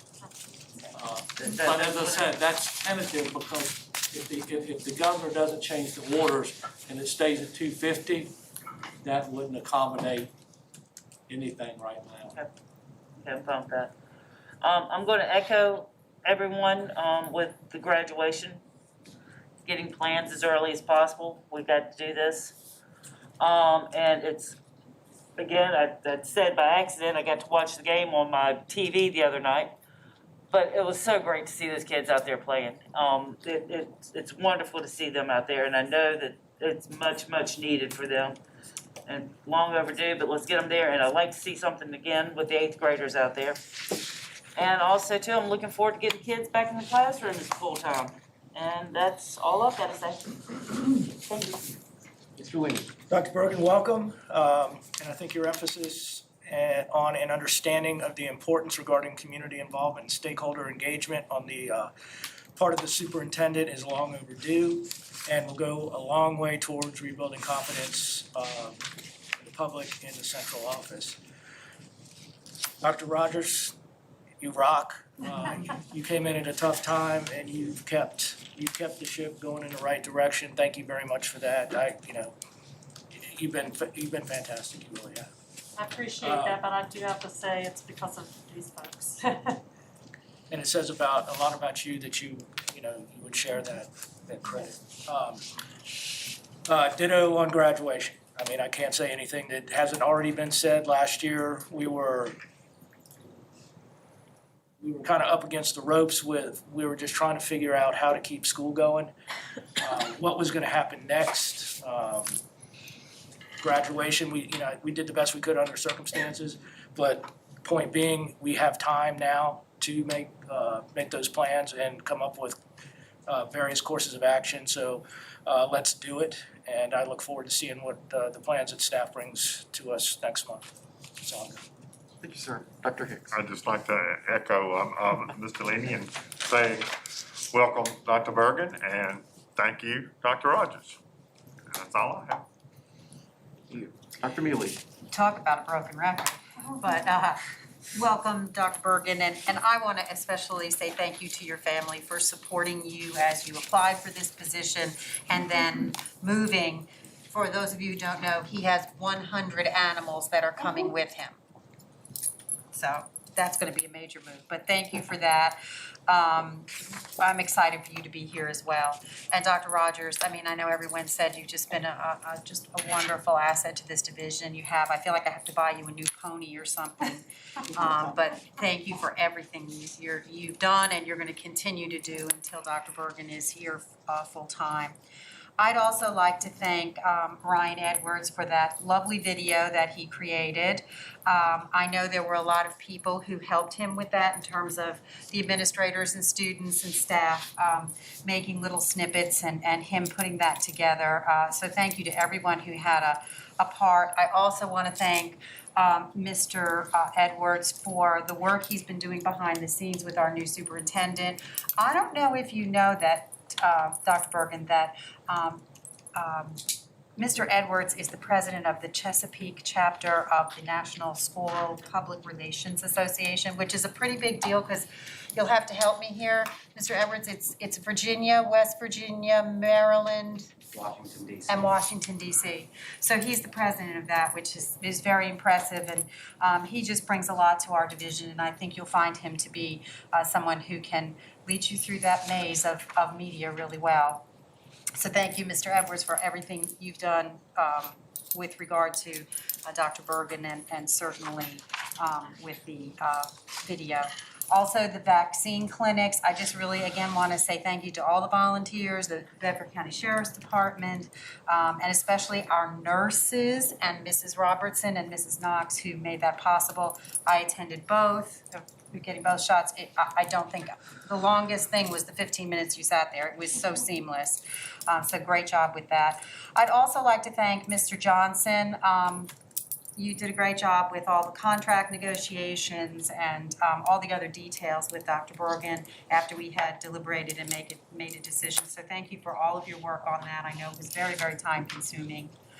I also still want to give a shout out to our teachers and staff, secretaries, bookkeepers, bus drivers, nutrition workers, custodians. Again, you've all done a great, great job. Please have a great spring break. I'm also on board and piggybacking with Mr. Johnson and Mr. Hill and Ms. Kirby, everybody about graduation. I think that's extremely important. So I think you've heard us loud and clear. Yeah, there's nothing left to say there. I too would like to just emphasize my agreement with a CIP and getting an updated CIP. Things like, you know, if you've been to Stanton River High School anytime in the past, you know, few months, those overhead covers on the sidewalks are just in terrible condition. It needs painting inside. I'd love to see us have a plan of all that, like a painting schedule. I agree, you don't paint a building if it doesn't need to be, but there's no rotational schedule for that to be done. I'd love to see something like that in our plan so that, as been said, when we have money or find money or it's, you know, present, that we know exactly what we're going to do and when we're going to do it. So I think that CIP is getting it as updated and complete as we possibly can is really, really important. And that's, I think, all I got to say. Thank you, Mr. Chairman. And a lot of echoes and broken records in the room tonight, but they're all excellent points. So, and Dr. Mealy, thank you for your kind words, but it was truly a team effort. And I've never been prouder to serve on this board than I have through this process. Just watching the way the board has really worked together and congealed has been really touching. So few points tonight. Last Saturday, the Roanoke Valley Governor's School held its annual project forum virtually. And we actually had 7 students from Stanton River High School win awards of some form during that. So I'd like to congratulate Cole Price, Andrew Glodemans, Emily Kaiser, Sarah Spradlin, Zane Ellis, Spencer Carnes, and Abby Wyatt for their work. Project Forum I'd like to describe as a science fair on steroids. Their projects are actually online, as you know, this was COVID year. So I can send the link to board members, and if you'd like to watch their short presentations on their projects, you can just click right through them and watch them all.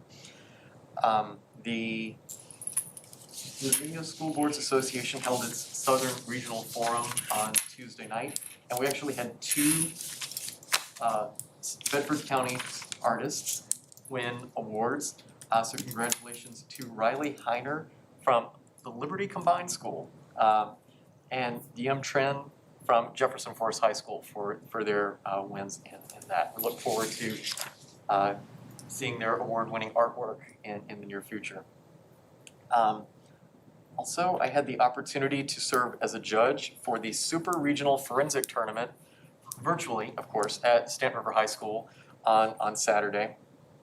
And that brought back a lot of memories from my own high school forensics days. I would have probably died if I had to speak in front of a camera back then, but the contestants were all real troopers and they did a great job.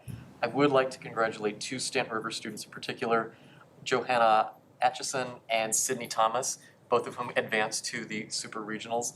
And I will say, I did not judge the competitions that they were in, so everything was safe, but they were fantastic young ladies and really represented Stanton River in a great light. So it's been a really fun virtual theater season in Bedford County. If you got to tune in to any of those over the weekend, I watched And Others from Liberty High School. Previously, I saw Cavalier Theater's production of 39 Steps and Forest Middle School's production of Bedtime Stories as told by my dad, who messed them up, and from Forest Middle School, or I guess Forest Combined School now. And they were all very well done. Again, virtual live stream, but still, kudos to Spencer and Nikki White and Shayna Cruz and their crew for all of the effort that had to go into staging a socially distanced, masked, virtual production. A lot of good work there. And on a personal note as well, congratulations to Justin Tucker, our principal at Stanton River Middle School, and his amazing wife, Christy, on the birth of their first child. It is very fortuitous that Stanton River Middle became inundated with elementary schoolers this year, because for a man who spent his career in secondary education, he might need some practical tips on working with small children now. So congratulations to them. As well, Dr. Bergen, we said it before, welcome to Bedford County. We were all very impressed with your record, your experience, what you're bringing into the county, your enthusiasm for the county, for the work that we're doing, and your willingness to continue this work in the field. And we look forward to working with you between now and June 1st, and from June 1st onward to really see how high we can take Bedford County and truly keep it as a leader in Central Virginia for education. And Dr. Rogers, truly enjoy working with you every day. So thank you for everything that you do and will continue to do. Thank you to everyone who has helped to make this process go so smoothly tonight, especially to Mr. Edwards, who has done a lot of behind the scenes work as well. And you can see Mr. Edwards and Dr. Bergen on Facebook Live on the BCPS page tomorrow morning at 10 a.m. There will also be a press conference in this room beginning at 11. Board members, you are certainly welcome to attend that as well if you are free and in the area, so that the media can talk to Dr. Bergen a little bit more and find out. And the Facebook Live should be more of a relaxed conversation where maybe we can learn more about these 100 animals that you're going to be bringing to Bedford County with you.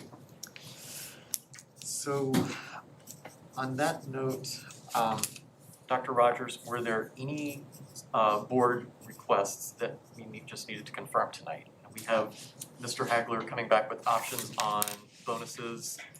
Were there any other board requests we just need to confirm before we adjourn tonight? I think we're good. I think that I heard everybody loud and clear on graduation, and we are coming back with that in April.